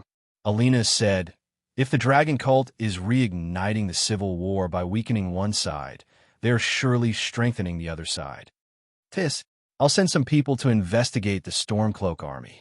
I will see if I can teleport to Solitude with a force as well. Alina said and held Vittoria from her hair, directing her down. Meanwhile, sit tight and survive the blue balls. You're being ruthless, and you love me for it. Goddamn, I do. Bye, John. Vittoria waving. Bye, Vittoria. John waving. John hung up the spell and put the tablet away. Sighing in his heart, he cracked all his joints and headed towards the spiral stairs leading down to the docks. Long night ahead. If not for the efforts of the Legion guards and the EEC agents holding up in the East Empire storehouse under Solitude, the plan of the dragon cult wouldn't have been delayed like this. The leader of the attack, Bites on Bones, the Argonian dragon cultist who venerates the great dragon Lotsovengean, stood in awe as he witnessed Solitude for the first time. A city standing on a lying stone. Isn't this just poetic? Long ago, he witnessed the fall of the city of Vivek when the floating meteorite shattered it to oblivion. There was also that floating city of Umbriel that terrorized the world a few decades ago. Marvels just don't end in this world, and Solitude is going to join those two marvels very soon. But they had to breach that warehouse first in order for such a dream to come true. Lord Nalot passed on the will of the great dragons to me. Tonight and before tomorrow's sun rises, the great cult shall offer Lord Alduin a city in ruin. Attack! The Argonian shouted as he watched the cult's fanatics put their hearts into ramming down the gate of the warehouse. Of course, this wasn't just the followers of the secret dragon horde. These warmonger fanatics were the followers of the war dragon horde and their dragon lord, Kungisfern. A couple of years ago, these fanatics clashed with a famous Nord warlord known as John Dare, who killed their king and annihilated their forces. They were chased off their ancestral land and forced on the top of the mountains near Ursinium. If not for the dragon that found them last year, these men wouldn't have made it back to Skyrim. The dragon cult was built on the shoulders of many former Forsworn, orcs, pirates, and many ruined clans. That's what gathered this mighty war band here under Solitude. Commander Bites on Bones. A large werewolf is attacking our men. A cultist scout came towards Bites on Bones, crying out loud. A werewolf? Where? On the side entrance to the city. The side entrance to the city, also known as the Spiral Stairs, the ones that lead up into the Market of Solitude. It is mainly used for resupply under a strict Imperial watch, but a cultist unit attacked it in order to secure entry to the city to loot and pillage the city once they are done with their main objective in the warehouse. This unit is different from the one that is keeping the guards busy at the main city gate. Take 100 men and slay that monster, the Argonian commander said angrily. The moment he finished his words, his eyes followed the trail of a man flying in the sky. The man was a brute and seemed like a very strong warrior, but something was wrong with him. Men don't usually fly, but when they do, they aren't that good at landing. That man descended in the middle of the crowd with a terrifying sound indicating that his fall wasn't peaceful. Commander, that's Ivan. The scout recognized the man who fell. All those who were pushing against the warehouse saw the man that fell and looked in his direction. He obviously fell amongst them and crushed 5 combatants under him, but as he was seen, those dead under him looked pretty much better than him. He was literally torn from guts to the bone in a horrific manner, then seemed as if it was fused together back, as if the tissues were mutating. Then, Rohair, a deep roar of a beast that felt like carrying the stench of thousands of graves. The cultists looked up and saw a werewolf that has no fur or skin, but rather an abomination of walking flesh into the shape of a werewolf. Its roar made both the living and the dead shiver, and the dead cultists and guards started to be filled with necromantic power. But what was more terrifying was the shadowy wolves that gathered around the werewolf. Though few in number, they were the thing of nightmares. The werewolf tore out a man's head with its mouth, and some of its flesh seeped into the headless corpse. They were all thinking about what kind of goddamn horror Oblivion would just decide to release on them. But no one knew that Oblivion doesn't have that much creativity with its spawns. That was John wearing gluttony, wrath using its undead authority, and Nefertiti summoning Shadow Atronax to add numbers. It was a small makeshift defense force, but was enough to buy time. Until the dragon cult is put off its momentum, John has just something in store for them all.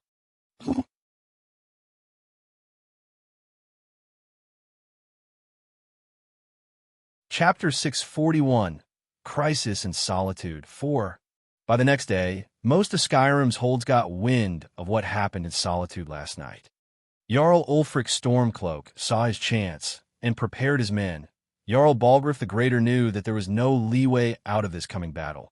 But only Jarl Idgrod Ravencrone was the one to take a wise action and send a warband of Nord youth as a relief force to Solitude.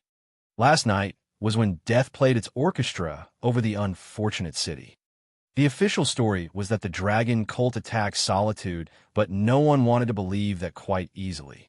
Everyone and their mothers just decided to take the rumors in a different direction by their imagination powers. Some say that after the death of the former queen, the true queen of Solitude returned, the one whose sigil is the wolf that adorned the city of centuries, Queen Potima Septim. Others say that the ghost of Queen Potima was the one to make an entrance that night in Solitude in the shape of a decaying wolf person and to raise the dead in battle.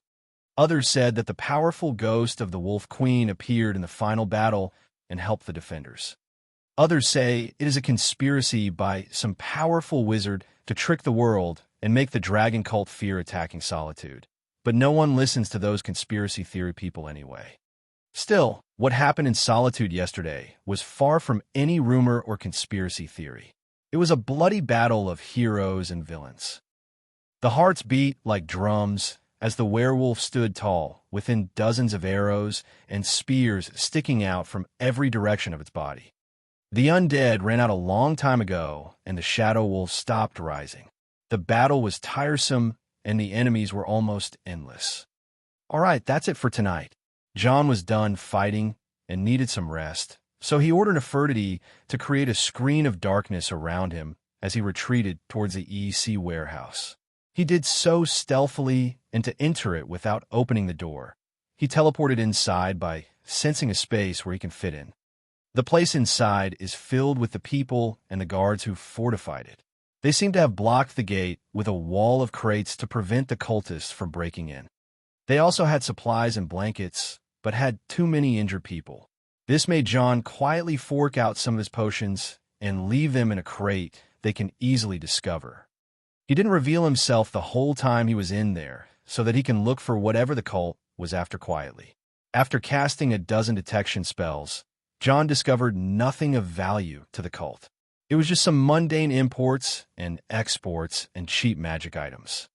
Weird, he exclaimed. There isn't even any secret doorway or passage. The fuck they are after?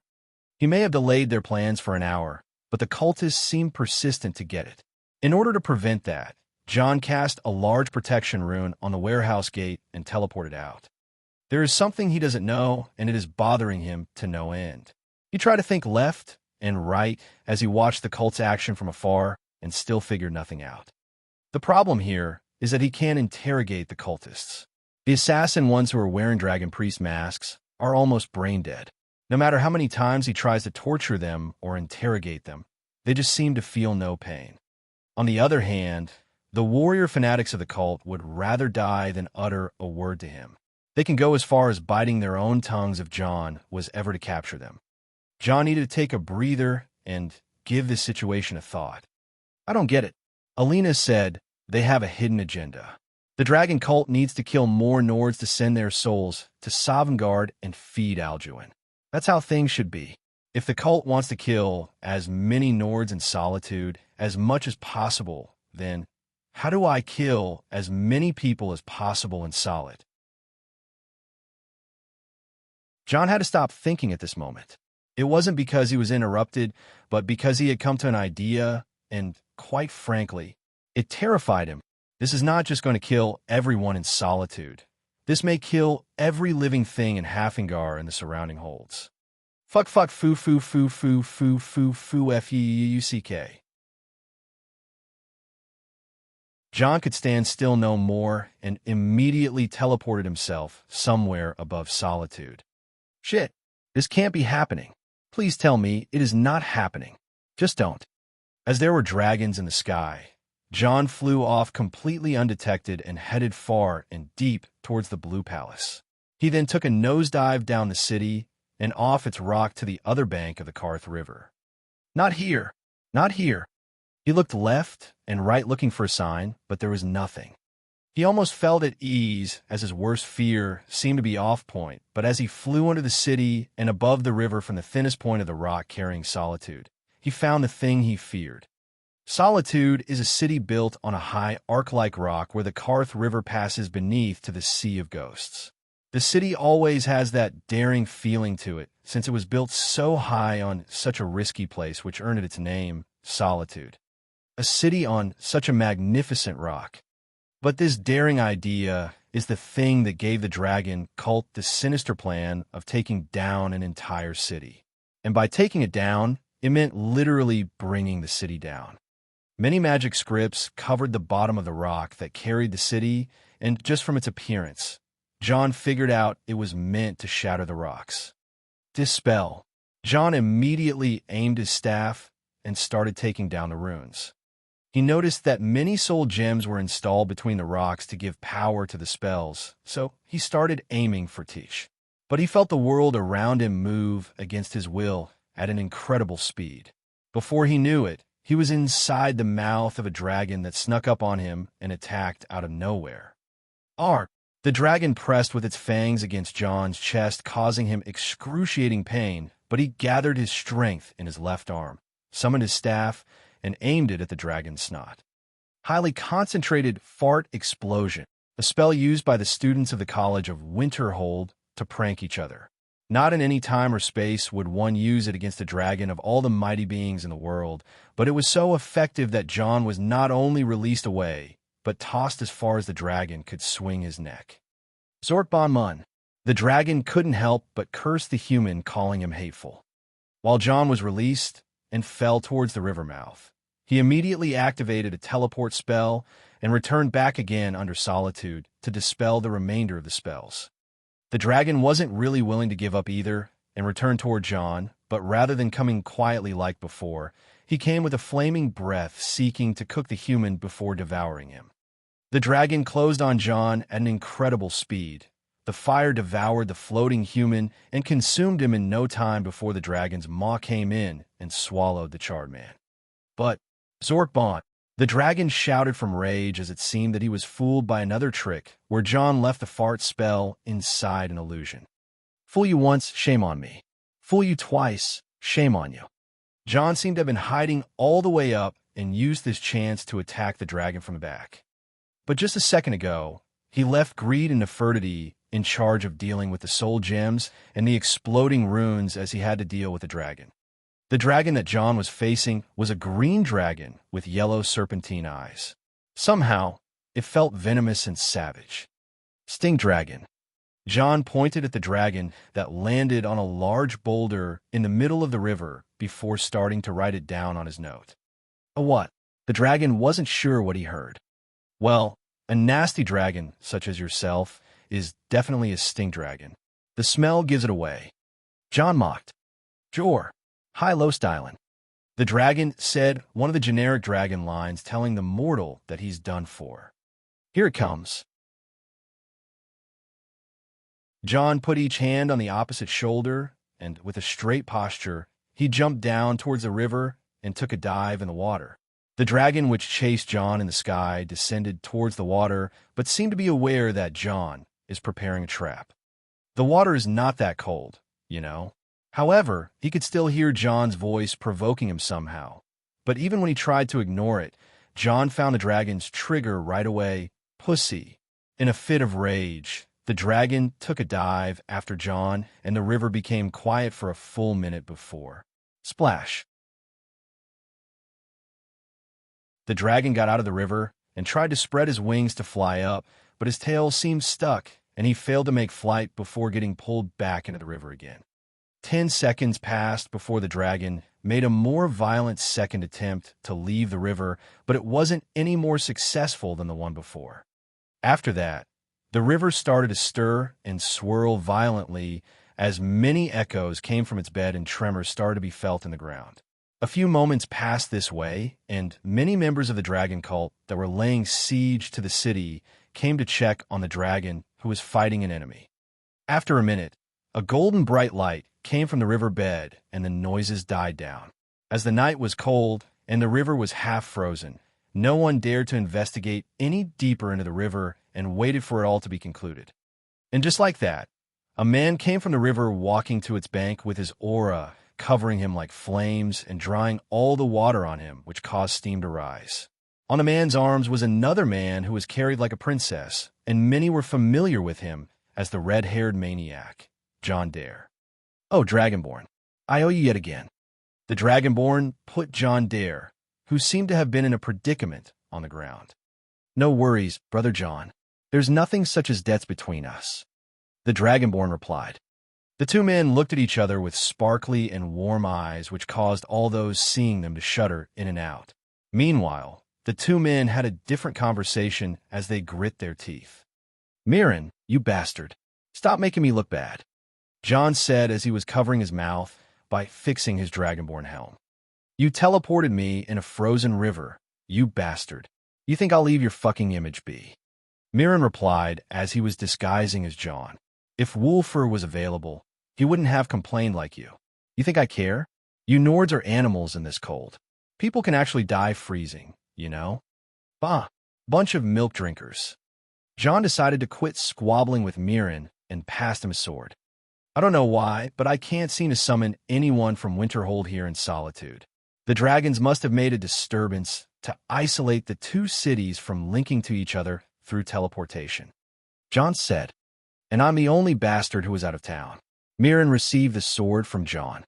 Don't act angry. Our gay scene is always worth it. Fuck you. Deal with the cultists for me. I'll send Wrath as reinforcements, John said as he flew up to the city once again. Giving me an army of fanatics to deal with? You're a cold-hearted bitch. Mirren cussed at John, but saw many cultists coming his way. John Dare, today you die. An orc came towards him with a blade, made of some weird materials. Don't guys like you ever learn? John Dare is practically the name of the Grand Champion of Cyrodiil, which makes him the strongest fighter in Tamriel by default. He's a mass murderer, you know. Mirren asked. The orc rushed Mirren with frightening momentum, but who was Mirren if not a world-class arcane trickster? Mirren deflected the blade and threw the orc off balance before aiming his finger against his opponent's forehead and flicking it with a lightning spell. Thunder Cookie. No. John uses his whole fist. Mirren contemplated. Whether it was a thunder cookie or a thunder flick, the orc had a hole in his head where there was supposed to be none and died on the spot, while having his brain getting fried from inside. No. Seeing that, the Argonian who was leading the siege on the dockyard, Bites on Bones, couldn't help but feel vexed that such a strong warrior fell like nothing against the infamous John Dare. Even if they can overwhelm him with numbers, John Dare is known as one of the strongest in Tamriel. Distract him. We need to activate the runes, the Argonian said to his second in command. But we still haven't added the last part of the runes under the city directly, the second in command replied. There is no time, and the only way to get there is the warehouse. This would do enough damage. The Argonian didn't take no for an answer and instructed his men. Tell the warmongers to go for the kill, and us followers of the great secret dragon horde shall put on our masks and wait for Lord Nollet's commands. As the battle raged on this front, 3 individuals stood to watch the pillars of smoke rise from solitude. The followers of the great cult shall execute the plan prematurely. It seems that the Dragonborn appeared too early. A man wearing a great robe and a pale dragon priest mask spoke. Well, we have done our part of the deal and smuggled your people into solitude in my caravan. But you promised us that your dragons will kill John Dare. Beside him, a woman spoke with all the hate and malice in the world. Silence, woman. You and your wizard promised us that you would keep an eye on the Dragonborn. Due to that incompetence, one of the dragon lords has perished under the river. We had a deal. Tell your dragons. Disrespectful. The dragon priest shouted at the woman, and his voice carried a very strong and mysterious power similar to that of the dragons, as he aimed his staff towards her. Maven Blackbriar and the archwizard with her, the one called Messenger, felt the immense power coming from the dragon priest. However, Messenger was his match as he held out his right hand and stopped the staff of the dragon priest. Surprisingly, it was an arm made of dwarven metal that is very durable against magic, a prosthetic arm. My friend, Nalat, was it? Messenger spoke slyly. I mean, no disrespect, of course, but our deal was to keep the people of Winterhold from teleporting here. Whether the Dragonborn was in Winterhold or not is something that you people assumed on your own accord. You're questioning the ability of the secret dragon horde. The dragon priest, Nalat, didn't seem to be a very open-minded character and reacted with anger. Not at all. I wouldn't have provided you with those scrolls if I didn't. Messenger said. You provided them with scrolls? Maven asked as this was news to her. What scrolls? Oh, Lady Maven, I forgot to mention. Messenger smiled. I just provided them with minor magic scrolls for combat use. Nothing but a small tip in the spirit of our alliance. That and with the funds I provided to your cult, I expect success. Maven added. Nalulet looked between the 2 poisonous people, but deeper towards Messenger, who seemed as powerful as he is, if not more. The Dragonborn, John Dare, and all those who show hostility towards the great dragon cult shall witness an unforgettable night, no matter what tricks the unbelievers may use. Nalat said, just wait and see. The unholy allied trinity of Maven, Messenger, and Nalat watched the situation unfold as they held their powers for the big moment. Bringing down a city is surely some big business, but Nalat and Mycenar had 2 different plans in mind. The night was just beginning, and the dragons danced in the sky.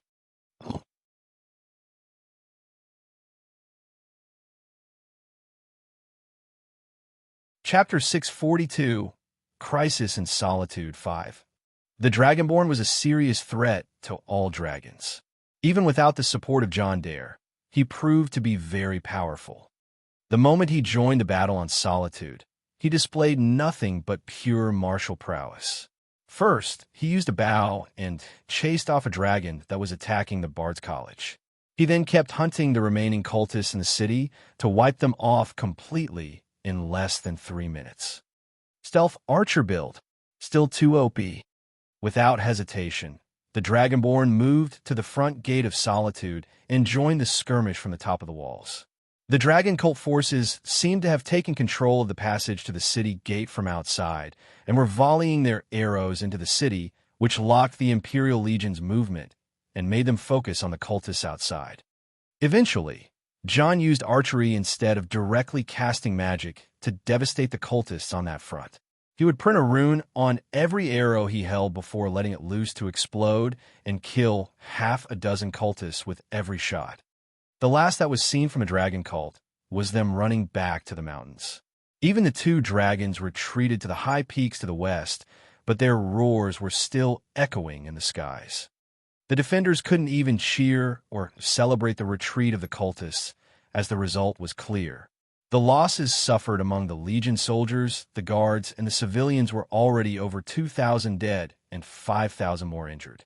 The remaining soldiers who were in an able fighting condition were around 3,000, and the civilian refugees were innumerable.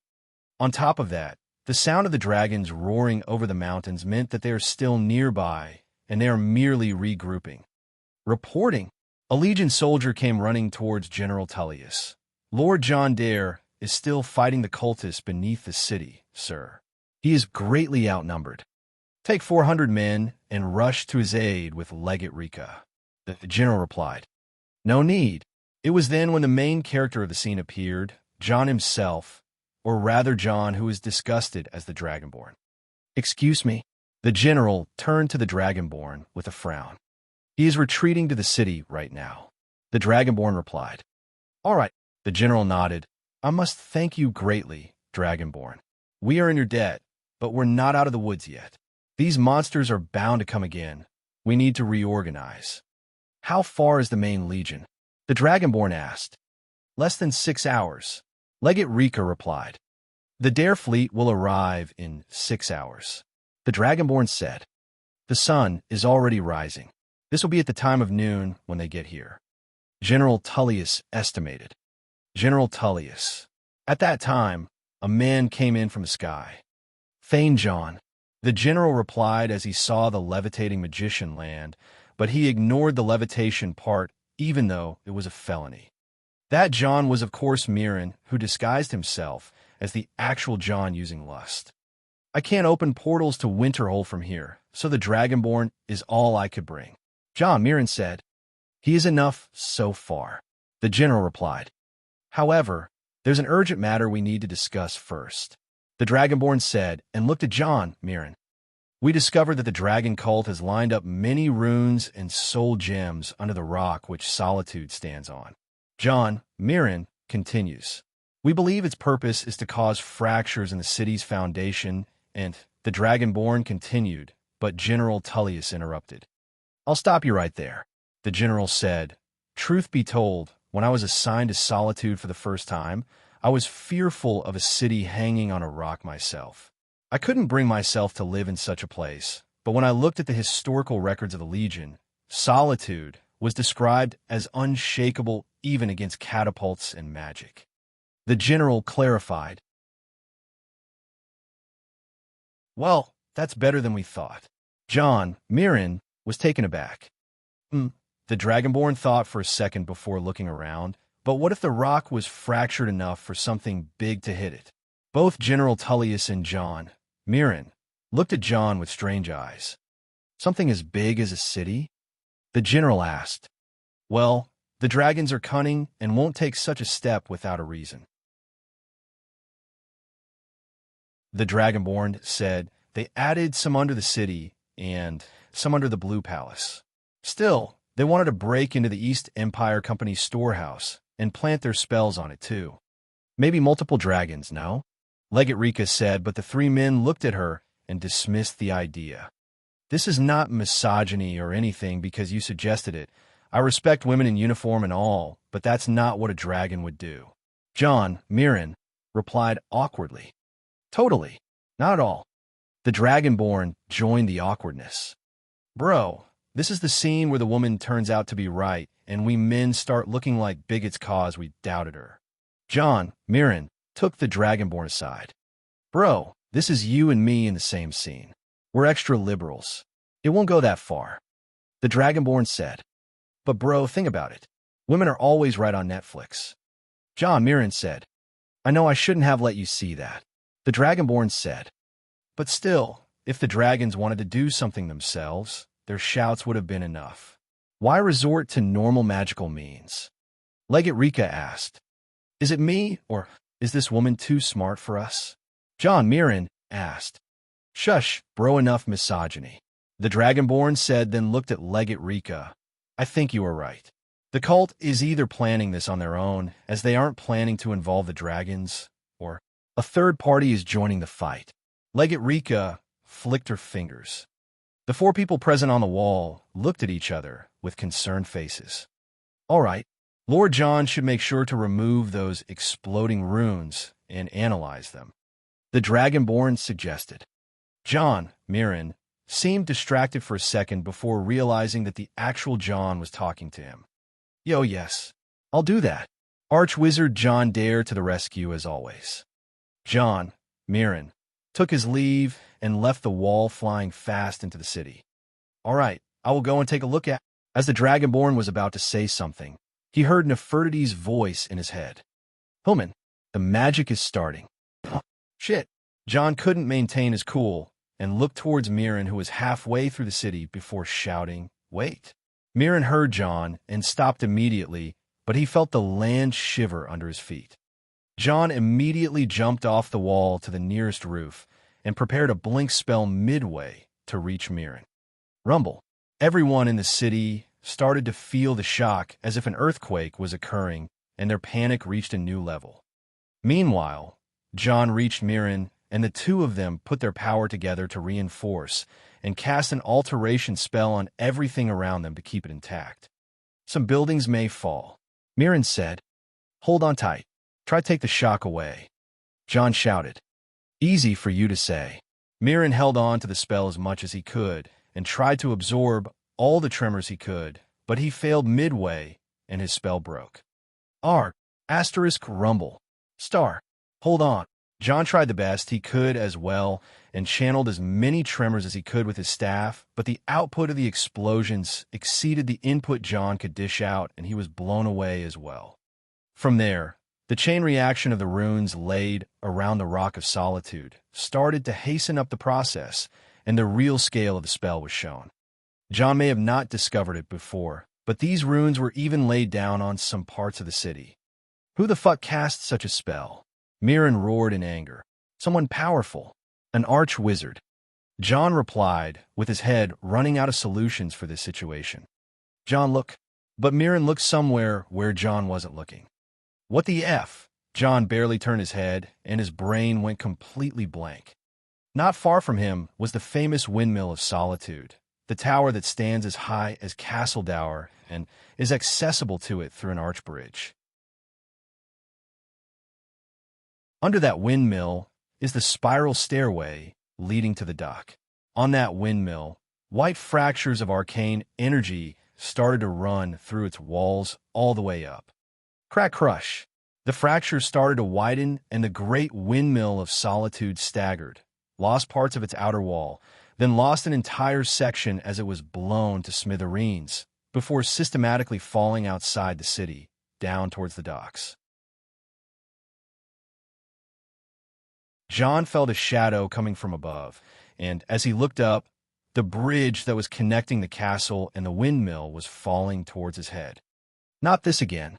John raised his staff up as a traumatic memory came to mind, and with no restraints, he opened a portal so huge that it swallowed most of the bridge's debris and then reopened again at the middle of the sea far to the north. But most of the debris isn't all of it, since the portal he made wasn't big enough even though he moved it to swipe all the large chunks of the bridge. Oh shit, oh shit, oh shit, oh shit. On the other hand, Mirren kept firing as many spells as possible to destroy all the remaining debris before they hit the buildings down below. Finally, the rumbling and devastating sound of the windmill crushing down the city was heard, and the screams of the people got louder as their hearts sank from terror, and a cloud of dust covered this section of the city. "Mirren," John called. "Yes," Mirren replied. "Switch roles. You're Dragonborn. I am me again." Using the cover of the dust cloud, John held Mirren's shoulders, and the two of them switched appearances. He then clicked the ground with his staff, and all the dust was dispersed. Many debris hit the city, but not all buildings were affected, and the casualties were minimal since these buildings were emptied. But there is now no windmill over Solitude, and a collapsing section of the castle was still threatening what's under it. "I didn't know they had rigged the windmill," Mirren said. "Me neither. I couldn't detect it at all," John replied with an ashen face. He hurried up to where the windmill once stood and climbed the rubble to see beyond the city. "Oh God, no!" And that was his reaction.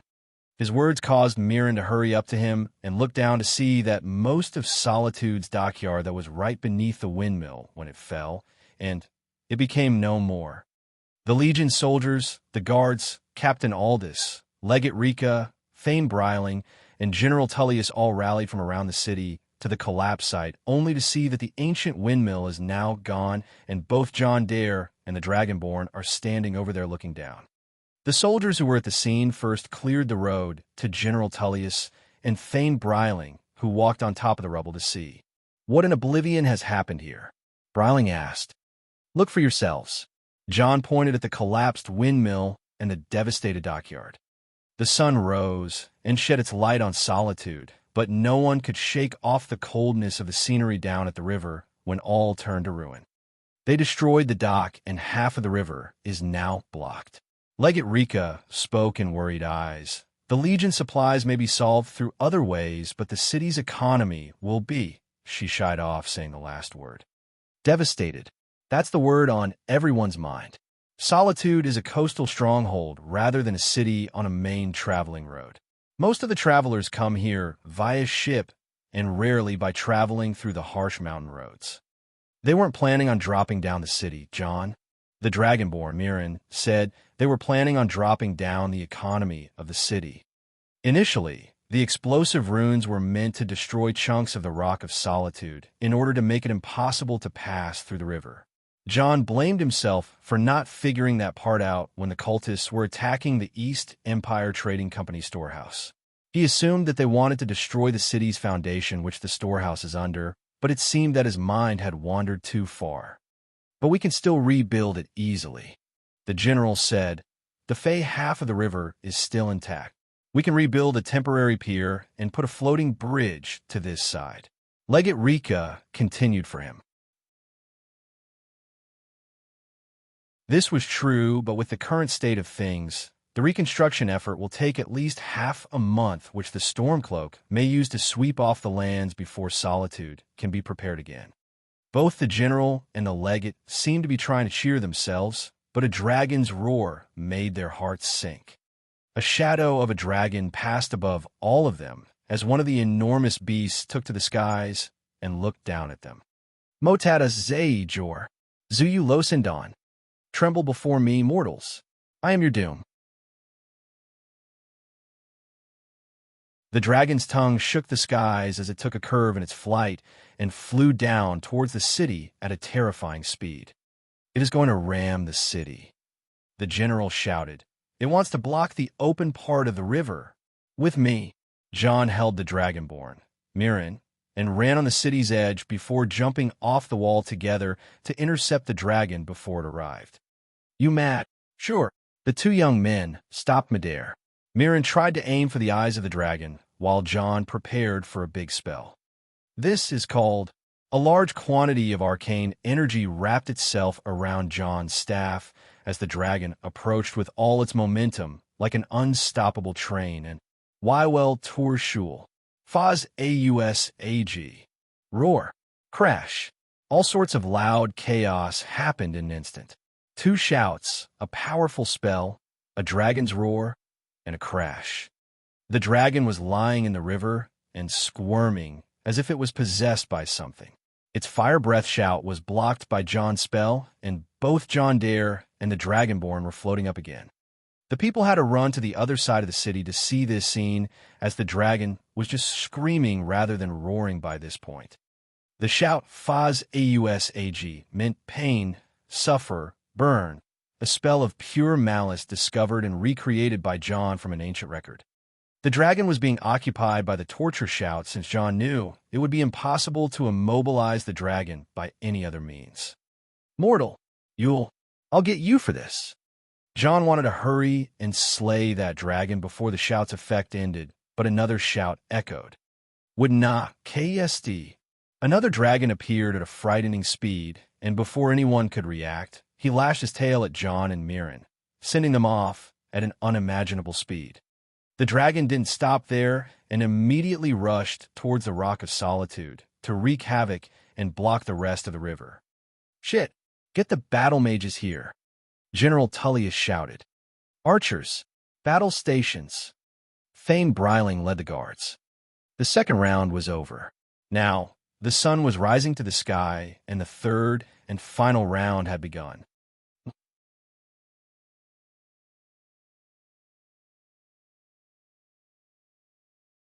Chapter 643, Crisis and Solitude 6. Humanity is a mysterious thing. In many stories where a non-human is a bad guy, they're always attempting to harm humanity because they're judging them in some way, while overlooking every other aspect. that is being one-dimensional and short-sighted. And so when the bad guys are at the doorstep with armies of White Walkers, ships of alien invaders, vessels of stormtroopers, or whatever branded as the face of evil in any story, humanity has a way to unite against that threat and face it together. In our case, it is the Grey Wolf movement that supports Thane Bryling and the Imperial Legion, which supports Thane Brinamaryllis. Facing a single defined enemy they saw as a threat, the archers and the wizards of both sides went out with all their power to kill or be killed. Of course, they would prefer aiming these weapons and spells at one another when the invading dragons go away, and that's what humanity is.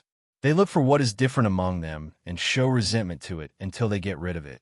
Then they look deeper and discriminate among themselves again. Man or elf, Nord or Imperial, white or black, old holds or new holds, they're just so good at finding differences to squabble about. But they would surprise you when they unite. The defenders beating the dragons that try to scorch their city with fire. Who would have imagined that? And when the cries of the savage dragon cultists were heard outside the gates as they charged in when a third dragon broke it open, the people of Solitude swarmed from every nook and cranny, holding everything from swords and spears to brooms and candlesticks.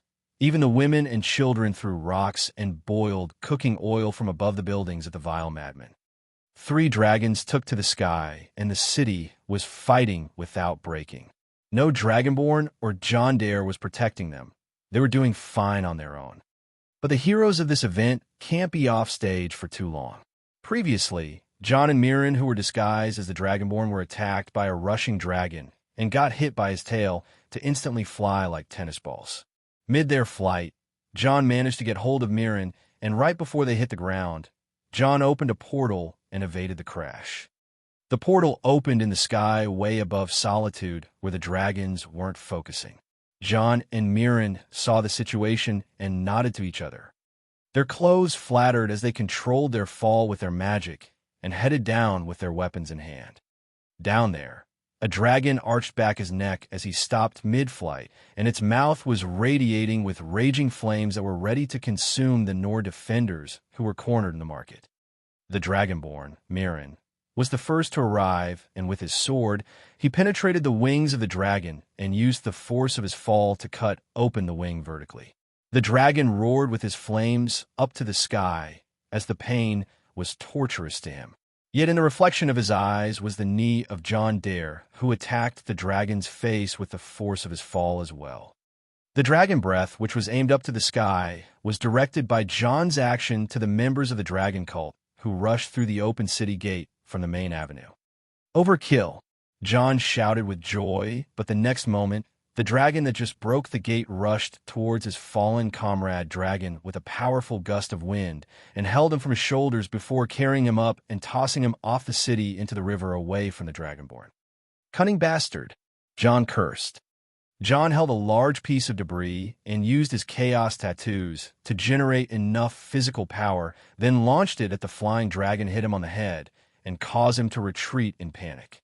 Seeing how the eyes and hair of John Dare went black, Mirren immediately ran away and put enough distance between him and John. The latter put his immense strength into his hips and jumped to the sky towards the next dragon, causing a strong shockwave at their clash. Dragonborn were being overwhelmed by the dragon cult. Thane Bryling ran into the Dragonborn, Mirren, and sought out his advice. "I don't know, I'll distract the dragons, or whatever," he replied, not knowing what to do, but he immediately put his hand on the helm. "John, we need more manpower down here." "You're fine with undead and Deidre?" John asked Mirren. "You're fine with undead and Deidre?" Mirren asked Bryling. "Of course not, but we can't be picky at the moment," she replied. She said yes. Mirren said, "Wrath and Zykel are on their way." John replied. He said he's sending his special undead and Deidre. Mirren said, "When? Oh, way." A terrible scream was heard as the Bone Colossus Samurai made its entrance and rushed at the cult. "That's the undead," Mirren said. "Thud. Mortal. You know I hate fighting dragons." And a demonic hoarse loud voice echoed in the sky. And that's the Daedra, Mirren said. Zykel the Daedric Titan appeared with many chains, cuffs, and collars covering his body. The last John has heard from him was that he was captured by his Draemor's sister and was being kept a prisoner to her sadistic torture. As Zykel received orders from John, he headed down towards the Dragonborn, Mirren. He said to assist you by distracting the dragons from the people. Zykel said, "Good, that will help a lot." Bryling's face brightened up even with the presence of the terrifying Daedric monster. "Nah, it will hurt a lot," Mirren said. "What about the reinforcements? They should be seeing the dragons flying over the city now. What about your reinforcements?" she asked. Mirren reported to John and asked about the reinforcements of Winterhold. He said they started moving and will arrive in a couple of hours. Mirren replied, "From Winterhold to Solitude? That's a couple of weeks, not hours." Bryling exclaimed, "We have our methods." Mirren said before turning to Zykel, "It's time we go." Mirren held on to the chain coming down from Zykel's neck, and the Daedric Titan started flying between the dragons to divert their attention away. The army of the cult was rushing without fear as they had dragons on their side.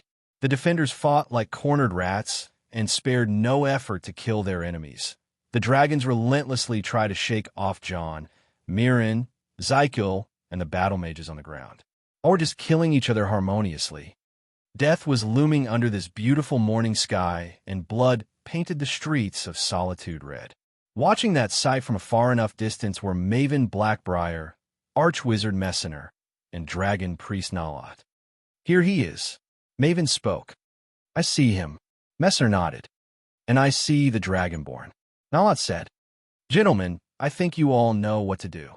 Maven turned to the two robed men beside her and backed down. "Let's get this job done, shall we?" Messenger said, and raised his prosthetic arm, aiming towards John. His arm transformed into a cannon-like object and took aim towards John. Meanwhile, Dragon Priest Nalat was communicating via his Dragon Priest mask and looking. Back in his Solitude, one of the cultists who were wearing masks stopped the raiding and fighting as his Dragon Priest mask started to glow. He then transformed into Dragon Priest Nalat. "I'll kill you, Dragonborn." Back to where Maven and Messenger were, seeing the body of Nalat burn and dissolve made them feel disgusted, but it wasn't the first time they saw such a thing. "Can you make it from here?" Maven asked. "I can," Messenger replied as his magic kept overcharging to an incredible level. It took him a minute, and he sacrificed many soul gems to reach the desired input before he transformed it into an output. John Dare was hanging from the horn of a flying dragon and digging his sword into the dragon's eyes as he was trying to electrify the dragon's brain from inside. It was an agonizing process, but just as he felt that it was about to succeed, the hairs of his body were all erected. It is the same feeling one gets when they are about to be hit by lightning. John could only let go of the dragon and ward himself with an incomplete spell as the attack came. The sky darkened as the blinding bolt of magicka reached its target without even the single probability of missing. "John! Thane John! Protect him!" Mirren, Bryling, and Tullius all moved towards John immediately, but Mirren's way was blocked by the sudden appearance of the Dragon Priest. The Legion's mages were occupied with the dragon, and the guards were pushing back the remaining cultists. And John fell from the sky without a hint of consciousness. Zykel and Mirren tried to get as near to him as possible, but the Dragon Priest was haunting the Dragonborn, Mirren, like the plague. John crashed down on one of Solitude's most important buildings through the roof and disappeared inside. The Temple of the Divines. Right to the funeral. Messenger, who stood a few miles out of Solitude, spoke with a wide grin. He's dead?" Maven asked with a pale face full of disbelieving expressions. "No," Messenger shook his head, "but he will. Injuries like that are impossible to recover from." Messenger opened a part of his prosthetic arm and let out a large cartridge-like object to throw away and replace. "So, when will he die?" Maven asked. "When the big monster that he conjured disappears, he will be confirmed dead," Messenger replied, pointing towards Zykel. The situation was far from over in Solitude, and with the fall of John Dare, the defense became more of a hectic battle rather than just a city defense. Casualties were rising by the hundreds. Amidst all this, John Dare was in an area of town where the fight hasn't reached yet. There were a lot of people in the building he fell in, and they were all powerless citizens and refugees. The body of John Dare was lying on the ground between all the shrines of the divines with some of his limbs facing the wrong directions. But that wasn't even the most fatal part. John had the entirety of his chest blown off by the magic he was hit with. His flesh was torn, and his ribcage was exposed. Beneath it were quivering lungs, a beating heart, and a lot of tissues and wounds open and bare. John himself was barely conscious but completely unresponsive. Those who screamed only did so when he fell from the roof. When he was displayed in that manner, none could even breathe or even move their eyes away, as his appearance was the stuff of horror. But what seemed unhealable or unfixable was never to stay this way, not in John's book. His ring glowed, and a monster-like pile of flesh appeared. This caused the people to finally panic and back off to the front of the temple. The high priest of the divines kept holding his restoration staff with shaking hands, but had no idea of what to do. The monster-like pile of flesh, or rather gluttony, started to spread itself over John's fatal injuries. Bit by bit, strength seeped back into the devastated body of John Dare. His limbs started correcting themselves, his chest was raised again, his backbone was fixed, his neck cracked, and his penis went into a full erection. Why does this keep happening? John sat up from his fall and couldn't help but be embarrassed as he cast a minor illusion to hide his boner. Don't tell my wife, okay? Lord John, High Priest, what all magic was that? My boner. What? It's embarrassing when a grown-ass guy gets a boner in public, so excuse me. John wanted to hurry up and leave, but his steps halted and he looked around. Instead of going out of the temple back to the fight, he decided to go the other way, deeper into the temple. Where are you going? The high priest chased after John asking so. Give me a sec. John held his hand up before aiming his index and middle fingers at the right temple of his head. Mirren, I'm fine, oh no, don't do that, just keep them busy. I need 10 minutes, yes, it's urgent. I'll send Nefertiti over with some scrolls. And watch out for that sniper, he can kill you in one shot. Keep on moving around fast. Use Zykel as a meat shield. John finished his telepathy with Mirren and looked at the high priest. All right, where were we at? John asked. I don't know. The high priest stuttered, but John remembered what he wanted. Right? Give me your keys. John said. What? You mad? The high priest refuted immediately. Just give me the damn keys. John carried the high priest upside down and shook him well, allowing a keychain to slip along with a few bottles of wine and rum that seemed pretty fresh from the market. Help! You're assaulting a man of the gods. The high priest screamed, and the crowd around him looked at him silently. A man of the gods? John sighed. Of all the words I know, this set of words still doesn't feel right with me. Keys. Here they are. Ciao. John let go of the high priest, picked up the keys, and went further into the temple. What are you doing, you madam? The high priest screamed. The cult has let some Draugr through an old catacomb under the temple.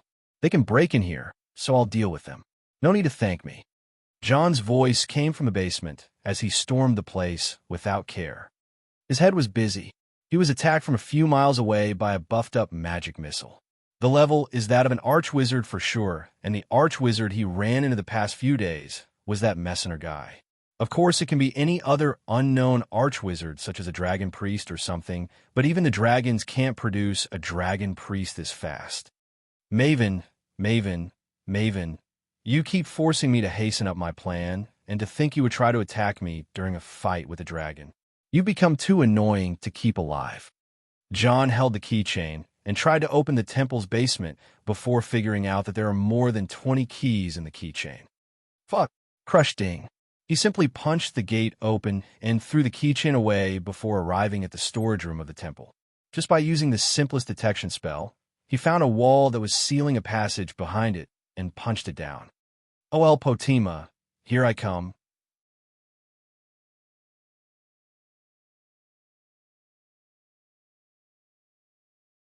Chapter 644, Envy. Double chapters for my lovely readers. The living shall always fear the dead. Potima knew the meaning of those words, and through her desire for power, she understood the way humanity works too early in her early life as the imperial princess of the Cyrodiilic Empire. Excellence, that's a word that barely gave her justice. She was just supreme, a wild talent, a storm, an empress to be. Sadly, she was reduced to a queen in the far northern barren solitude. If that wasn't a plain exile, then they wouldn't have sent her to a place with such a name. Well, she was evil. A tiny flaw in her personality that will only cause the bloodiest civil war in the history of the empire and scar it for generations to come. But as said, she knew how humanity works. She knew how to control them and bring them to their knees. Her method, as she described, it was the duality of hope and fear. Sadly, there is no single term to sum hope and fear together, since the language sees them as completely separate things. But in Potima's book, that was called Power.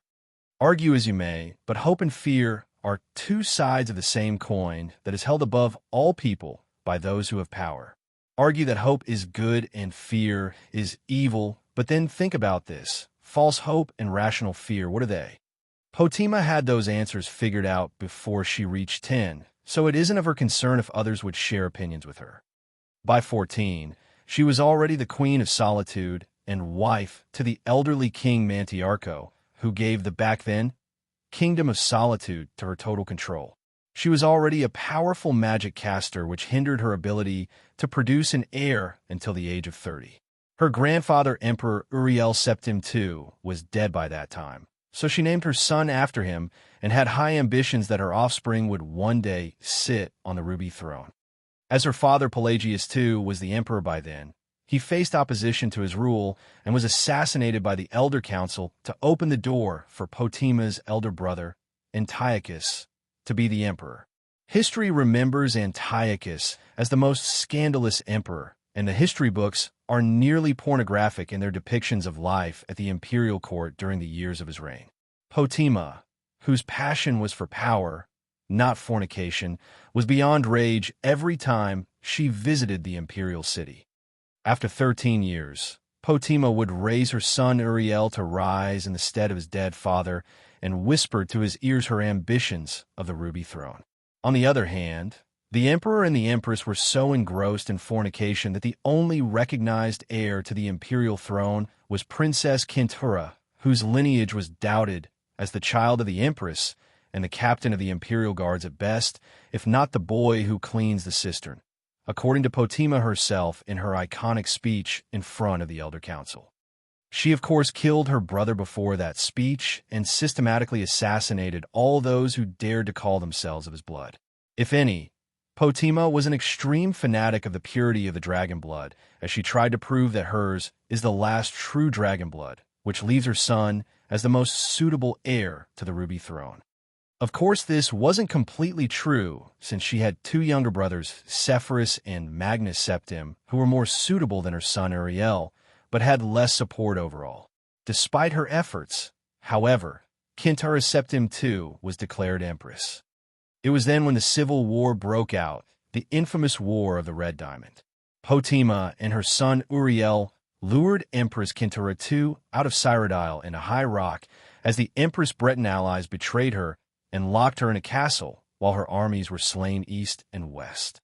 Empress Kintura died at some point, and the imperial city was finally opened to Potima and her son Uriel, who became Emperor Uriel Septim III. As for Kintura, her death was most tragic, but she had no grave, so no one rallies under her name ever again. However, the date is confirmed to be the Day of Broken Diamonds. As for Potima, she enjoyed the position of the Empress Mother.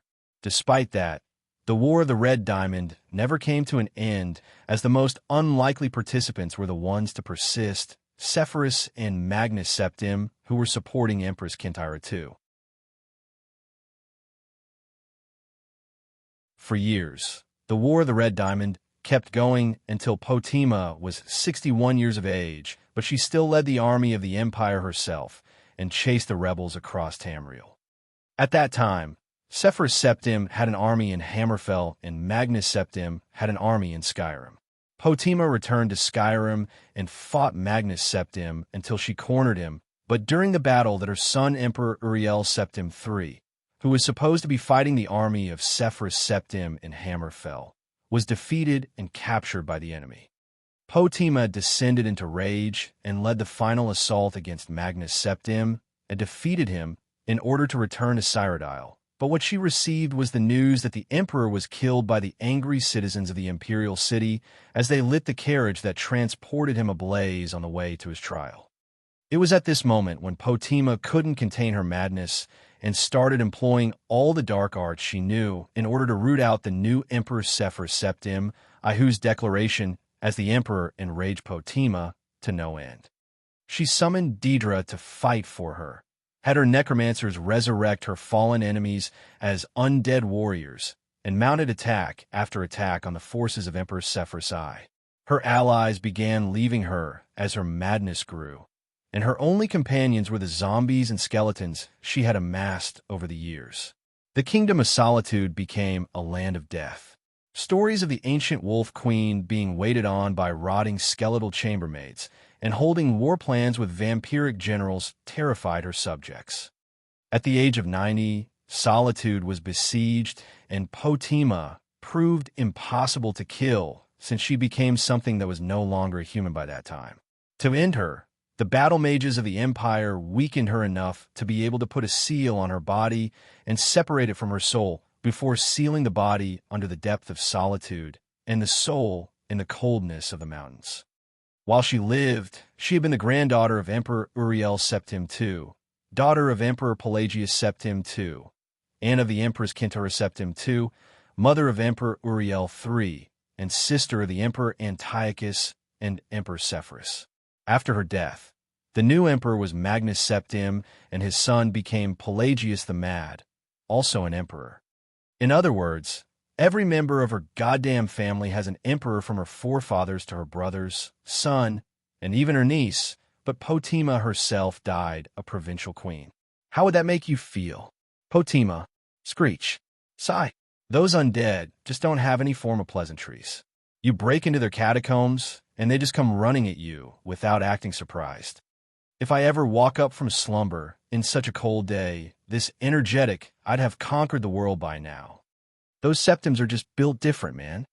While I was in my hasty exploration in the catacombs of Queen Potima under Solitude, I had to go through the biography of the Wolf Queen by Cater Araphanes one last time to see how the ancient queen reacts.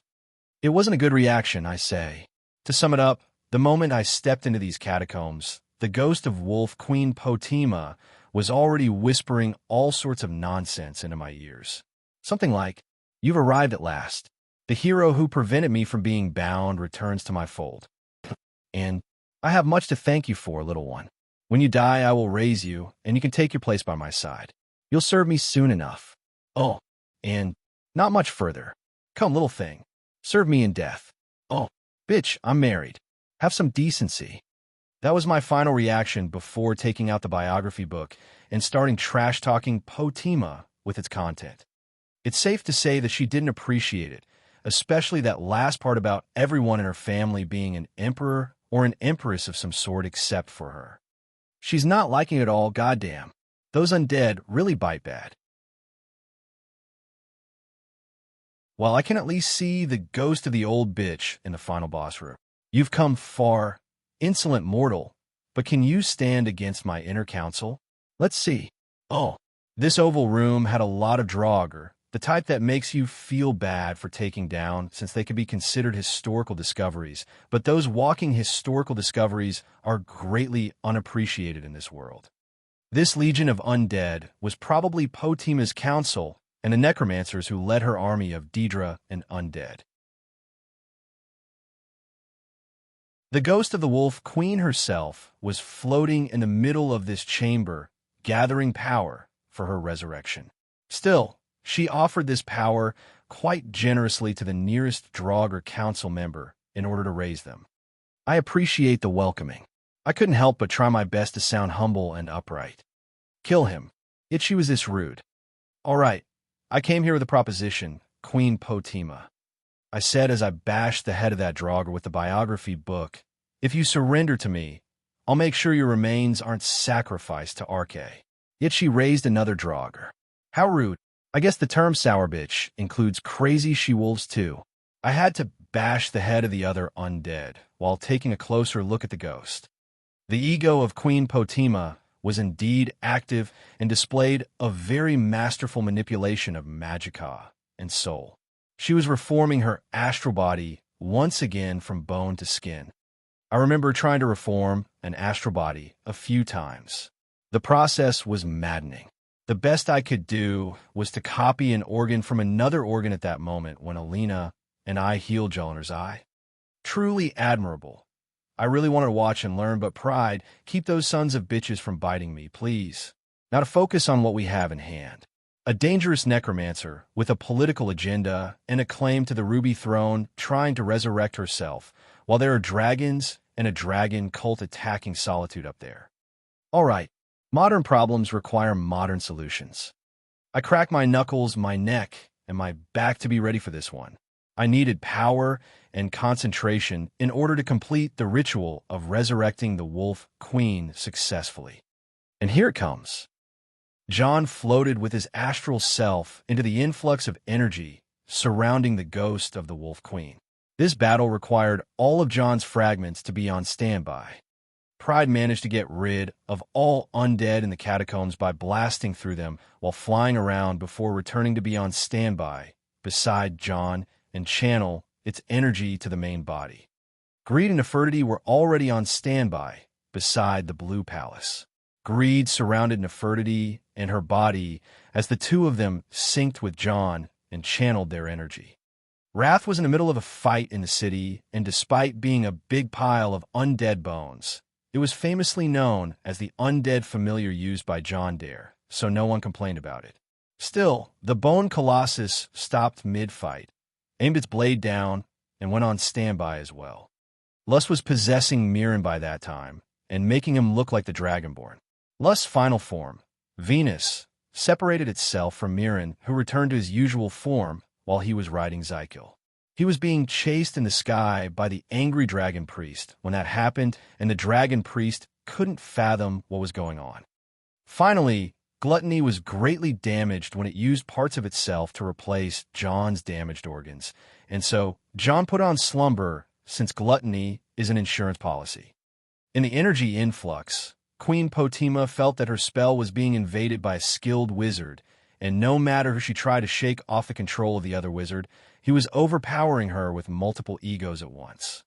As their astral forms collided, Potima's form that was corrupted by dark Daedric energy met John's golden draconic soul. Bit by bit, John's power devastated all the Daedric seals which kept Potima's soul active for those many years by letting his energy flow through her.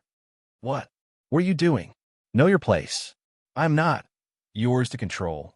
Surrounded by such a huge amount of magicka, the ghost of Queen Potima was akin to a person standing in the eye of the storm. She lost control of all this energy to John, and her Daedric essence was dispelled, meaning that her astral body can't longer exist in a mortal realm without a mortal body. You think I will submit? Potima asked with clear vexation, as she had no way to control anything in this tornado of magicka, and so John attacked her astral body with his palm, sending a large load of his energy in her. That felt wrong for some reason, but he still did it. The ghost of Queen Potima was blasted outside the magicka stream, and John's astral body returned to his physical body. Potima managed to control some magicka and put a necromantic seal on herself, so her soul didn't just pass to the afterlife, but as she did, she noticed that there was a seal that had been established by John's own soul power. That it is unfathomable if a human used their soul directly for any magical purpose, since it can greatly affect their lifespan, but that was way too absurd still. Catch her! It was then that John laid his trap. as the seal inside her resonated with his soul power. From the depth of his soul, 4 astral fire WRMS rushed out and caught Potima's astral body by biting her 4 limbs and disabling her from using any magic. No, worthless mortal worm, who do you think you are? I won't be trapped like this forever. Once my minions get their hands on you, they will peel the skin of your face. John walked into the last sealing chamber, where the ghost of the queen was held by his fire WRMS, and he watched as she was lifted up to the ceiling while cursing and raging at him. "You're so untamable, aren't you?" John said as he looked up to her, then down to the ancient throne she had. "That's your seat of power." John walked up to the old stone throne and found a skull lying on top of it. The skull had a beautiful crown-like ornament with a blue clear gem fixed on its front. "Oomph." John laughed before coating his hands with arcane energy and carefully holding up the skull. "This is what binds here. Your skull and a soul gem on top of it. Smart." He held the skull from its sides and linked his energy with the soul gem. Watching how he moved the head around, the head of the ghost moved exactly as he moved the skull. It also stopped cursing at him and watched him with fear and worry. "If the legend is true, your father and mother killed a demonic werewolf and trapped its soul in a soul gem and made it into an ornament. After that, you were born, and your grandfather was recorded to have said that you have the eyes of a she-wolf ready to jump her prey. Don't mind me, I'm just rambling. Who are you?" It was then when Potima showed actual curiosity regarding him. "John Dare, a big fan," he replied. "You wish to see power, John Dare? You covet it? You want to reach beyond what a mortal man can?" asked the ghost of the Wolf Queen. "Ain't we all?" John replied. "But you, in particular, are more ambitious than even me in my prime. I can see it, I can feel it. You seek power to the point that your body is more magic than flesh. Truly remarkable." "Oh, that's so. Yes. And the talent. Yours is beyond any mortal I've seen." "Oh, thank you. It took me quite a while to cultivate it. But with your talent, I can turn you into the greatest mage that ever lived. I can..." Divaith Fyr is the greatest mage that ever lived. He's my great-grandmaster. "Oh, do you have any offers left before we proceed?" John laughed as Potima's offers were already nothing compared to what he has. "I hid many artifacts. Pass. The Imperial Throne. Har pass. Damn mortal. You think you can play me as you want. I'll feast on your soul." "Oh, I applaud your patience." John sat on Potima's throne amidst her undying rage and held up her skull. "And your teeth, too. Those pearls look very fine after hundreds of years. Damn, you're a psychopath for sure." John had his fun, and it was time to go serious. He took out a small silver knife and aimed it at the skull. Potima was greatly in discomfort, but she wasn't one to beg for her life. John started muttering words one after another and carefully carved a few runes on the sides of the skull. They were not composed of usual magical script or Daedric. They were Drovazal dragon runes. John uttered the letters and the words as he completed a few lines to lay the foundation to his curse. "What are you doing?" Potima asked. "Do you know what a lich is?" John replied, and Potima didn't ask anymore. "Well, it is not exactly a lich either." John continued to amuse himself while working. He then took out his personal mask, Krylon, and positioned it above the skull. With his fingers, he heated up the mask until the enchantment on it broke from the heat and the ebony mask started to redden. It was then that John put the mask on the skull and let them fuse together. "Pride, assemble one." John ordered his staff, and it started to roam through the catacombs, gathering bones and body parts from the Draugr. Knowing the picky nature of Pride, it would only bring the best parts. The spell used was a normal assembly spell for an undead creature, but the carefully picked parts were refined and remade by Pride, as if every bone were printed by a master sculptor. "Your staff is possessed," the Wolf Queen said. "My pride and joy," John replied, which caused Pride to fly around and act haughtily. "What game are you playing?" "The power game." John stood on the throne and reached the assembled undead lying on the ground. Per John's instructions, it was headless and had a hole in its chest. John installed a strange device in the hole and fixed it well before taking out a grim-looking object from the cube. A heartstone. Back in Solstheim, I met that 200 years old Imperial who achieved some sort of pseudo-life by transplanting a stone like this in place of his heart. I picked the best one I could find, filled with power from the heart of Lorcan. The heart of Lorcan? Wolf Queen, as I said, I am a big fan. I only brought you the best of the best. John then put the skull on top of the headless skeleton and made sure it fused. He then moved his hand over the skeleton, and an ancient Nord robe with a wolf head mantle covered the skeleton. It covered the shoulders area, then the middle of the chest area, while moving down to the torso, and ending just a little bit below with segmented steel. To an educated eye, this is a dragon priest attire. Please. John ordered the 4-fire WYRMS to bring down the astral body of the Wolf Queen and position it on top of the skeleton. The Queen made her dissatisfaction clear with a ton of curses and insults. Her features were still incomplete as she didn't finish reconstructing her astral body fully, but if John was to guess her appearance, it would be a Ciesi-like face from how twisted it got with anger. You think you can control me, or turn me into a lich? Dive 8th FYR taught you nothing? Dream on, you moronic idiot. Dream on. At least do some research if you were this excellent of a wizard. I am of the Dragonblood. You think that a soul like mine will submit to the spell of a low-life mortal? Just you wait for me to get out of this and rip your throat out. Potima spared no insult and displayed her anger as John passively looked at her.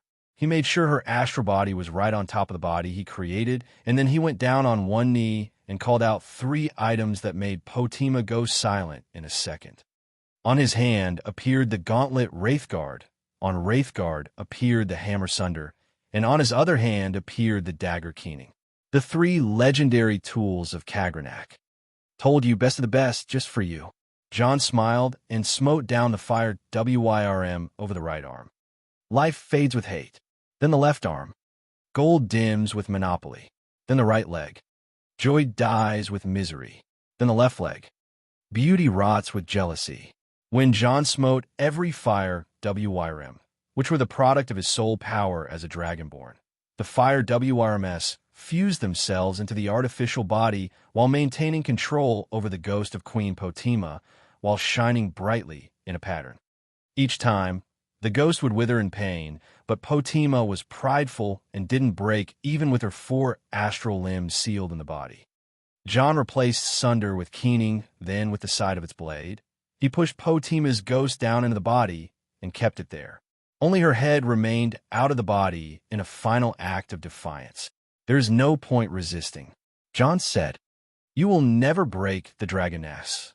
Potima didn't even consider his advice. "I see you are obsessed with the dragon blood, as every fool of you septims." John said, "The only dragons that were septim were Old Tiber septim and Young Martin septim. You didn't even possess the true Devassos, dragon blood. How dare you are GK? Oh." John's tyrant aura defied logic and clutched over the face of the ghost.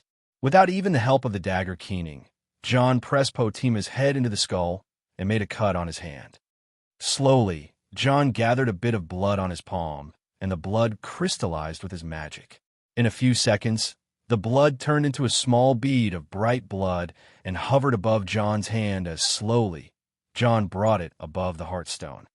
The blood and the heartstone touched, and as if they're made of the same thing all along, the blood disappeared in it. BADUM. BADUM. BABDUBADUM. The astral body of the Wolf Queen and the undead body created by John fused together marvelously. Dust and dead ashes started to flow from everywhere in the catacomb to complete the body of Potima. John then chanted the ritual for his spell. The more he chants and the more words he utters, red cracks would grow from the heartstone, carrying John's blood to every part of that body. The body started to shake as pain and screams were the first things ever known by it. Life fades with hate. Gold dims with monopoly. Joy dies with misery. Beauty rots with jealousy. For all succumb to envy, and envy walks away empty-handed, despised, and empty. By you, I free myself from envy. The dust and the ash started to come together and reforge a body on the skeleton of Potima, just exactly like how it did with the ash spawns of Solstheim. The only difference is that this body was extremely refined, fitting the specs of Potima's astral body. As the ash and the dust settled, a motionless body was left on the ground with a face made of engraved ebony and ash and dust for its flesh. The red cracks faded away, and only the heartstone glowed faintly along with the 4 golden fire WYRMS imprinted on the arm. The body showed no signs of moving and remained like that for a few seconds before its opening with a burst of crimson aura. John merely raised 2 fingers up, and the body floated as he commanded with its legs, arms, and head dangling loose. As the body was fixed midair, consciousness kicked in, and all the red cracks glowed once before fading again. John let loose of the body, and it descended to stand on its feet with perfect balance. The power of the blood of John Dare ran through every crack of that body, acting as energy channels, and the heart stone acted as a core. The stone remained glowing as all the cracks faded and the body looked up. The body is that of an undead, but it was conscious and had a very unique and strong ego. It clenched its fist and remembered the long, distant feeling of a physical body. But most importantly, it felt a power that was extremely familiar, yet far superior to whatever it was like before. Dragon power, dragon blood, pure dragon soul and blood. Potima recognized it all and subconsciously put her fist above the heartstone and looked meaningfully at John before greeting him. Your Imperial Majesty. Envy, Dragonborn Priestess. Death Queen, Dread of Solitude. Wolf Queen Potima, Ego.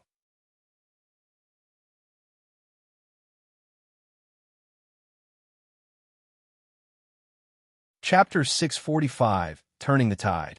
Your Imperial Majesty. There is no mistaking John for what he truly is, a Dragonborn. A mortal with the blood and soul of a dragon. For anyone else, it is impressive to be a Dragonborn. For Septim, it is a whole different story. The Septims were the ones that carried the legacy of the Dragonborn emperors for many long years, as their ancestor was the Dragonborn conqueror, Tiber Septim. But long before Tiber Septim of the 3rd Dragonborn dynasty, there were Reman Saradile of the 2nd dynasty and Saint Alessia of the 1st dynasty. Each of these 3 individuals created an empire that stood to last hundreds of years. If that man who just passed his blood to her is a Dragonborn, there is no mistake he is the Emperor of Tamriel. Despite all that, Potima didn't bend the knee or lower her head. She wasn't even willing to act inferior despite knowing that she was under his control. Whatever.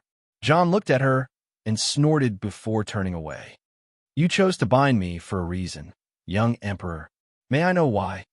Potima didn't seem to have been satisfied with his reaction, on the other hand, and demanded an explanation. Solitude is in danger, and I need an army of undead. I can do it myself, but I also have the best necromancer in the world sleeping under this city. John said, and kept walking. Solitude, Potima replied. My city.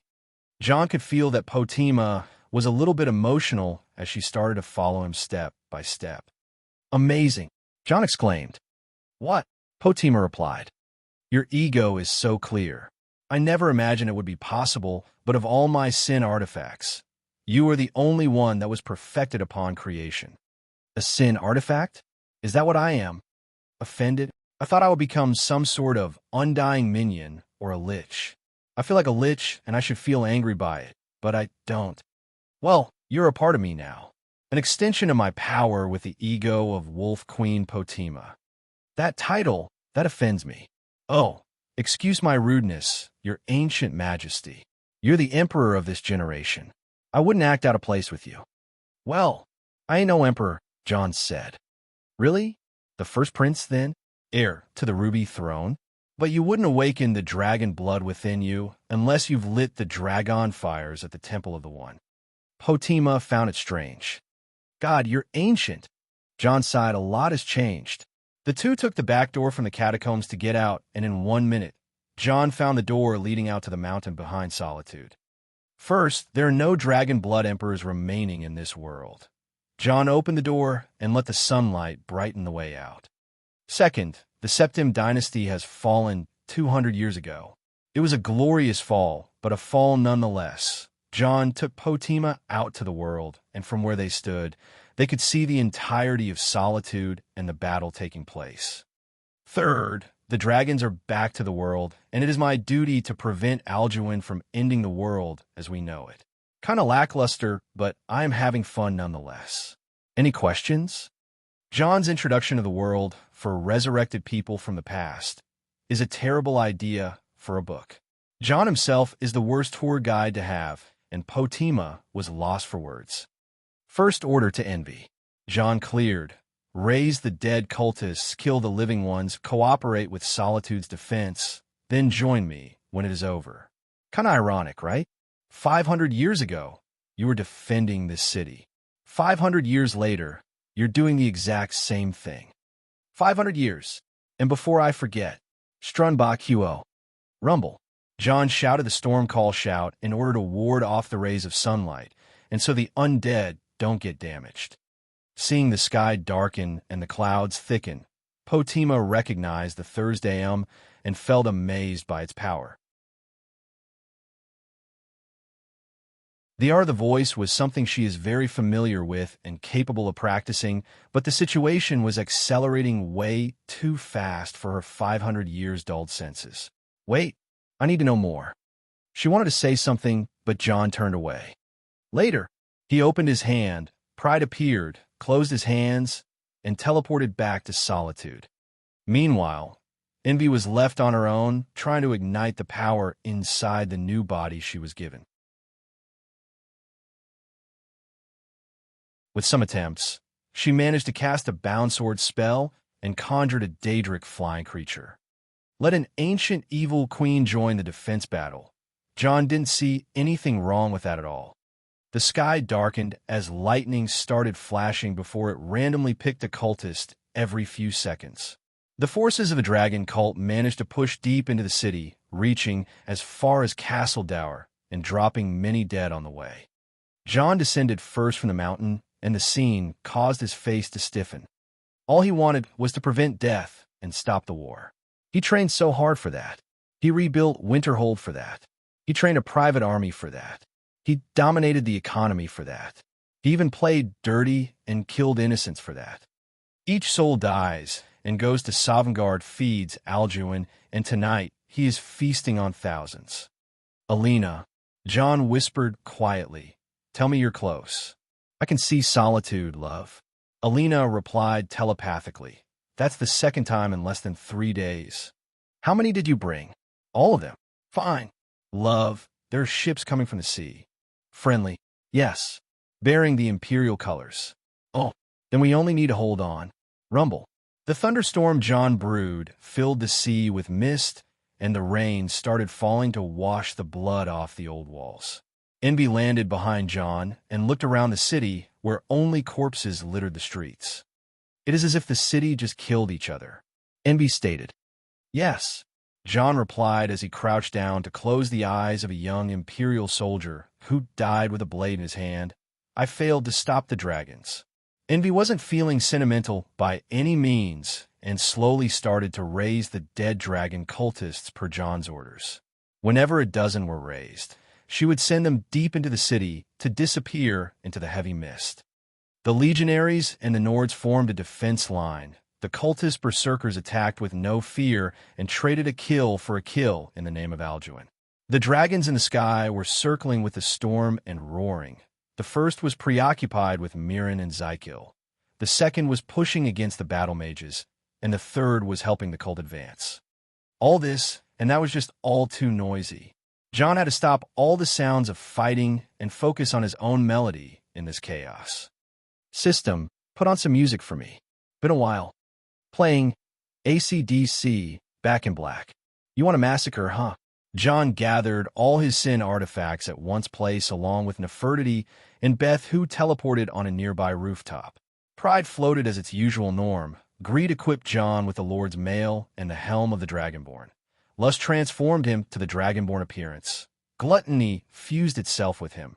Wrath descended beside John and acted as his flank soldier, and finally envy, who lagged behind while raising dozens of zombie cultists.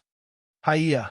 John rushed in with a vigorous spirit, and the world in his vision shook as he broke through the morning mist and found his first cultist.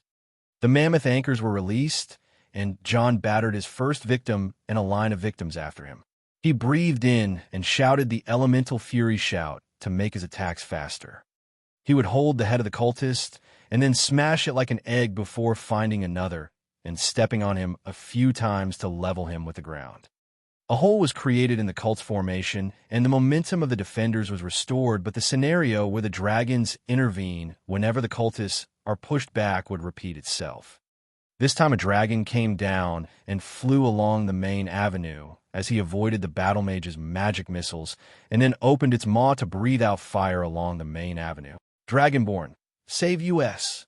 The defenders shouted as they knew how many casualties would drop to this dragon breath, which they were projected to one time before. John was indeed ready to cast the largest magic ward he could, but as soon as he readied the runes, a sound was heard from the sky, and numerous homing frost spikes lined the back of the dragon. What do you think you're doing? A voice of a beautiful crowned Valkyrie sounded in the sky as Griffin descended down towards the head of the dragon.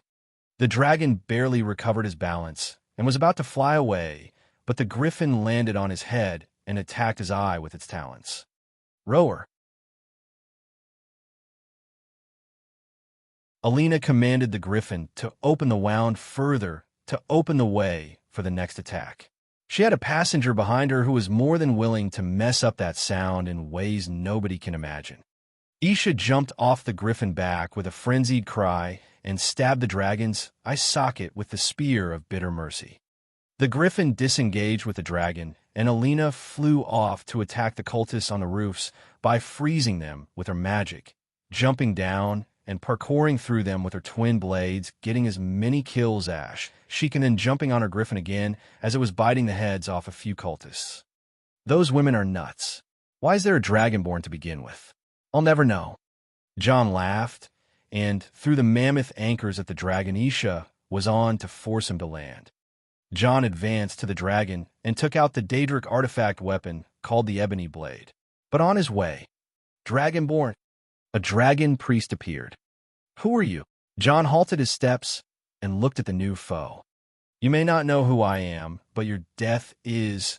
The dragon priest started conversation, but John rolled his eyes back. Pride, as John called, the elder staff launched itself like an arrow and headshot the dragon priest. One hit, one kill. Still, the body of that dragon priest dissolved rather than just falling dead. The dragon priest mask was especially standing out, especially with the hole that Pride made by passing through it. You think you can kill me this easily? The voice of the dragon priest reached John again as he heard it from the direction of the cultists. Pride. John called Pride once again, and the staff moved like an arrow and dropped the dragon priest with a headshot. You won't stop me. Yet the dragon priest appeared once again, and without any order, Pride moved and dropped him down before curving and dropping the new emergence of that annoying dragon priest. Pride can kill this fucked up dragon priest as fast as he can return, but there are too many cultists. Envy starts soul trapping all the dead enemies. The enemy uses vacant bodies by jumping through the masks they're all wearing. Artifacts are always powered by the magicka of the user, and taking them away wouldn't help, so the easiest thing to take away is to soul trap all of the enemies. Envy got her orders and knew it was time to fight directly. The undead queen started to radiate with power to the point where her original appearance as Potimus Septim radiated over her physical body, Envy. She took to the sky above the cultists and made a terrible noise that shook the core of their souls as she started to snatch their souls living and dead. There was no stopping the undead queen, as she was just the dread of solitude. The appearance of envy surely attracted attention and will cause an uproar later, but John was satisfied with the result and turned back to what he was doing. "Hey, honey." John indeed turned back, but he saw Alina standing there right away, which instantly caused him a halt. "Hey, darling." Alina replied. "Who's that?" Alina pointed at Envy. "Yes, that is my new artifact of envy." John replied. "Ah, she looks like a really nice lady." Alina remarked. "She ain't." John made a silly smile and waved with his hand as if it's nothing. "She's just a 500-year-old undead." "That stopped you before?" Alina asked. "No, yikes. She's basically made of dead stuff." John retorted. "Isn't Venus of Lust 4,000 years old?" Alina asked. "You know what? I am not even justifying anything. You talk to her and you figure out together," John said, and walked away with confidence. "We'll do that, Firemane." Alina watched as John walked away, which gave him chills and stress. Luckily, he had a dragon to pour this stress on. Back at the city gate, there was a fight going on between the dragon and Isha, who managed to wound him badly. "Die, flying lizard! Die, human worm!" Isha held her spear in the dragon's eye socket and tried to go deeper, but even the power of the spear of bitter mercy wasn't enough to take down a divine being such as a dragon. On the other hand, the dragon fought Isha but couldn't shout at her, as she was avoiding his front and couldn't shake off the spear since it was stuck in his skull. But this stalemate had to come to an end. "Glad to see the two of you getting along." John ran towards the dragon and cut his wing with the ebony blade. The dragon couldn't contain the pain and tried to flap away from John, but he was badly wounded. His failed attempt to retreat gave John the opening he needed and diagonally slashed the dragon's neck. "Roar! Isha now." "Got it." Isha immediately untangled her spear from the eye socket and fixed her position under the dragon where John just attacked before driving her spear into the wound. The critical hit meant death for the dragon. The flesh of the dragon dissolved into energy. The energy flowed from the dragon to the dragonborn, and he could hear the hums of Sovngarde shaking deep into his soul. John collected the dragon skeleton immediately and was about to look for the remaining dragons before he was faced with the tip of Isha's spear to his face. "Don't teleport my honeyboo into a battle like this again without asking me," Isha said. "Seriously, woman, Mirren is a man. He can take care of himself." John wanted to complain. "No, he can't. He's clumsy and softy. Unless I am in a fight, he's not allowed to fight." Isha didn't back down. "God, what kind of stupid shoujo fiction did you two come out from?" John couldn't believe what he heard. "It's called, I love my soft and squishy husband so much, and I always want to protect and pamper him, but his friends are being a bad influence, and they shall face their end at the tip of my spear. Barf." John was already on his knees from the pain of his stomach churning. Woohoo! As the two had their argument about Mirren, a certain familiar Daedric Titan flew above their heads, with a certain familiar high elf riding its back and shooting down some pursuing enemy. The Daedric Titan Zykel and his rider Mirren Almarai had a dogfight with two dragons and caused them to go in circles. Mirren's masterful marksmanship kept the two dragons at bay as Zykel circled the sky aimlessly. "Bad influence!"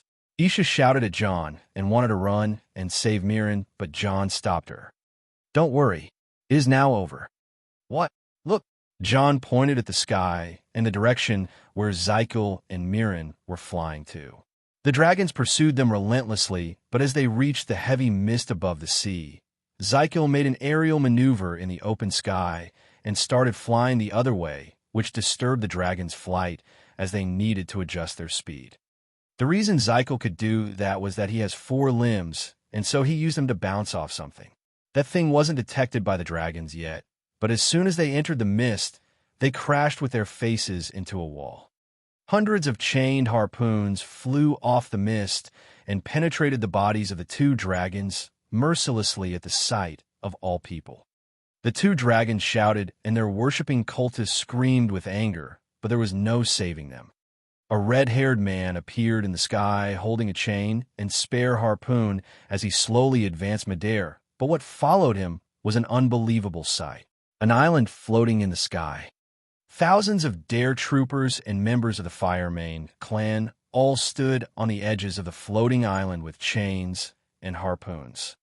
Jon's domain, the floating island of the Golden Dragon Palace, emerged to the world for the first time in history.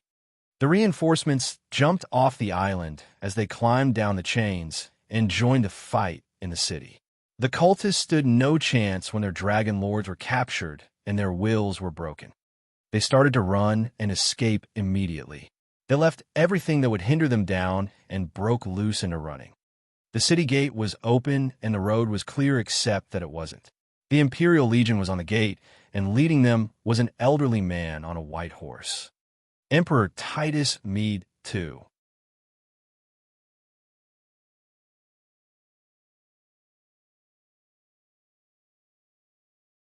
Chapter 646, Crisis Lifted.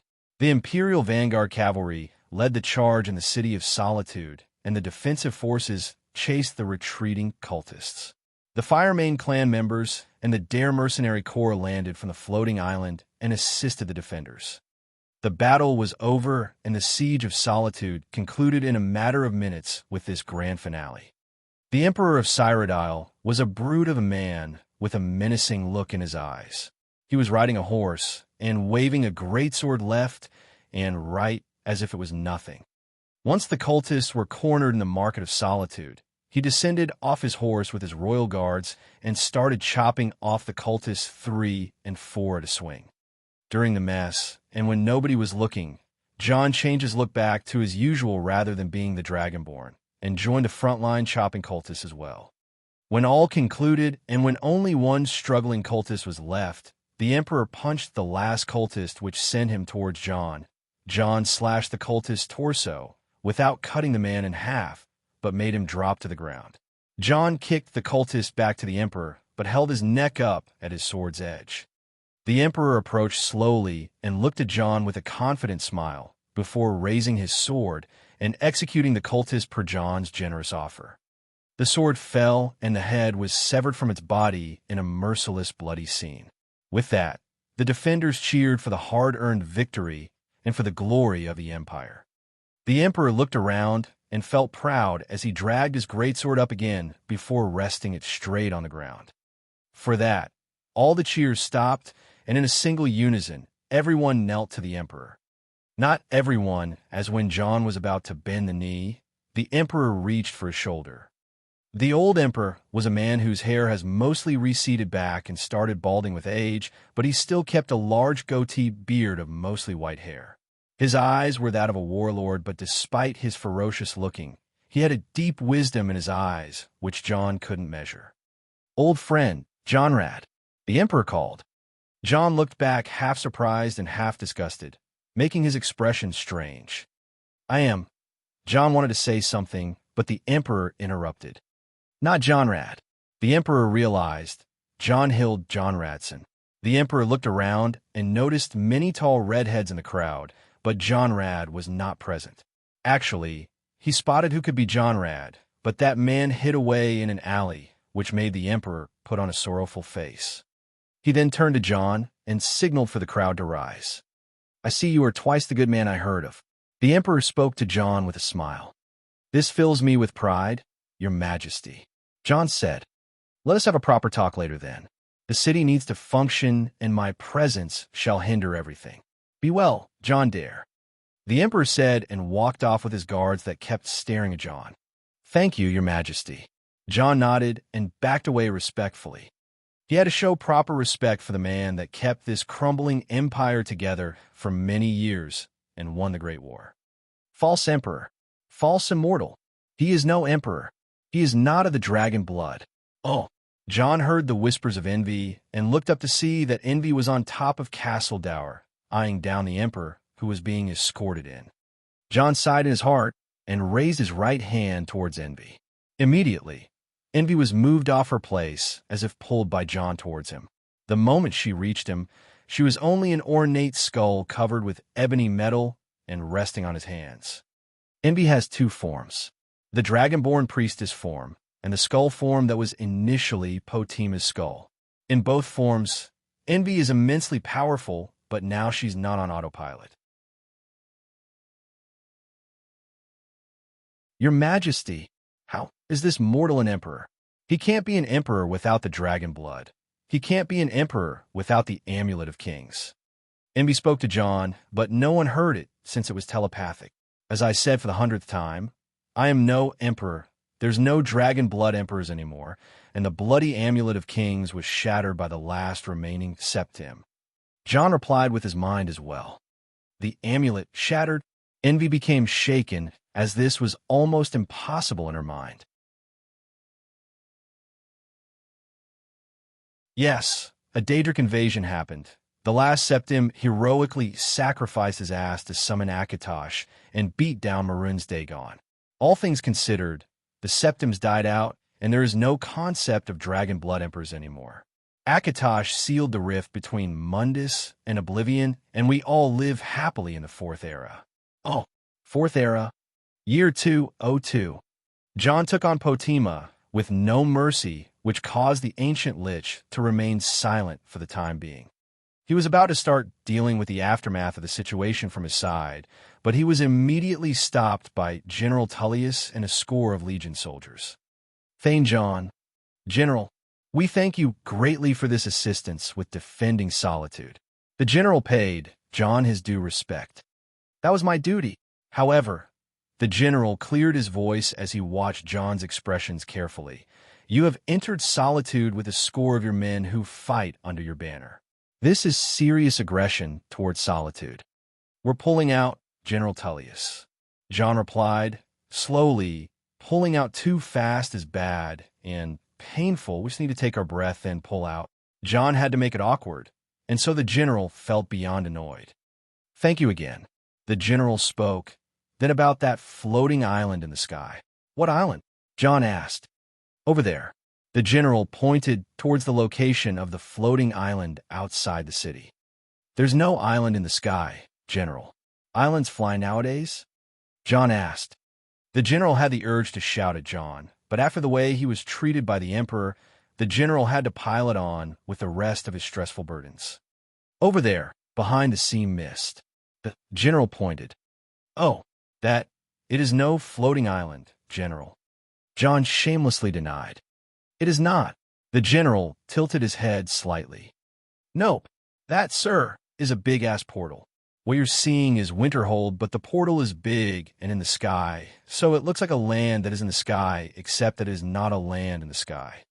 The general looked to the battle mages on his left and right, and they all looked puzzled. There is a large magical reading, but it is completely different from what portals give. In theory, portals can't be that big. A battle mage said. Have you seen the portals made by the forces of Daedra above the Imperial Palace 1,000 years ago? John asked. No, the battle mage replied. What do the records say about them? John asked. That they were so large that they would swallow the entire Imperial city in one go. The battle mage replied in a daze as. Yeah, imagine. John said, have a nice day, gents. John wanted to leave quietly, but a rude fellow punched him in the guts. Huh. That's my nephew. The man passed by John and stopped in front of General Tullius. Tullius, haven't seen you in 20 years, you old grumpy fuck. The man said with contempt. Tyr fucking Firemane. General Tullius looked at Tyr Firemane and spat on the ground, still showing off your battle scars, acting all brave and shit. I have a lot more now. You soft, milk-drinking folk from the strategic office are always as smooth as a baby's butt. Watch it, Firemane. You're a war hero, all right, but to me, you're still that little spy from the Blades. See that, John? Your old uncle here used to bully him when he was still a tactician officer, and now he's all general and shit. Tyr called John. You two have fun reuniting old people. John had to move on and finish the mess left for him.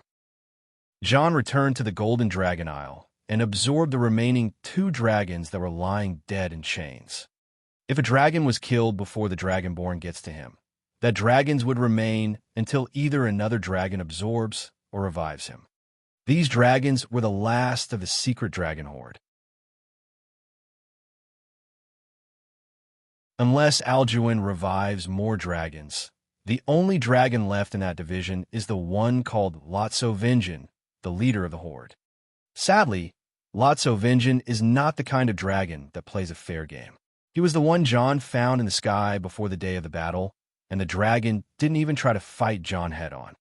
Unlike the wise dragon's Horde's leader Onakindrog, whom Jon spared, Lotso-Vengean is a devout of Alduin and seemed like a tactician rather than a fighter. But Jon was nothing if not a schemer at heart. Nefertiti, how was it? Jon asked. The cat stepped out of Jon's shadow and rubbed her body against his leg before sitting down and yawning. Human, making me work so much is bad for my health. She replied. I hope you didn't turn lazy as you did last time with Serana, Jon said as he tickled the cat's neck. She purred a bit while closing her eyes before replying. At least she was nice and let me sleep, unlike a certain Human. She replied. Jon stopped tickling her neck, carried her up, and started shaking her around. No, jerk Human, no. Nefertiti bit Jon's hand to escape him before turning into her human form. You miss my hair. Is it done or not? Jon asked. It is done, Nefertiti said before hugging his leg again. Now, give me food. Jon rolled his eyes and waved his hand a little before a plate of specially made tuna appeared before her. She took it right away and went running. God, girls are so tiresome to raise, Jon said with a warm smile, but soon Beth came to his vision holding a staff twice her size. Not you, though. Thank you, teacher. How was the thing I told you to do for me? Jon asked her. It is going well. Nothing outside of the expectations.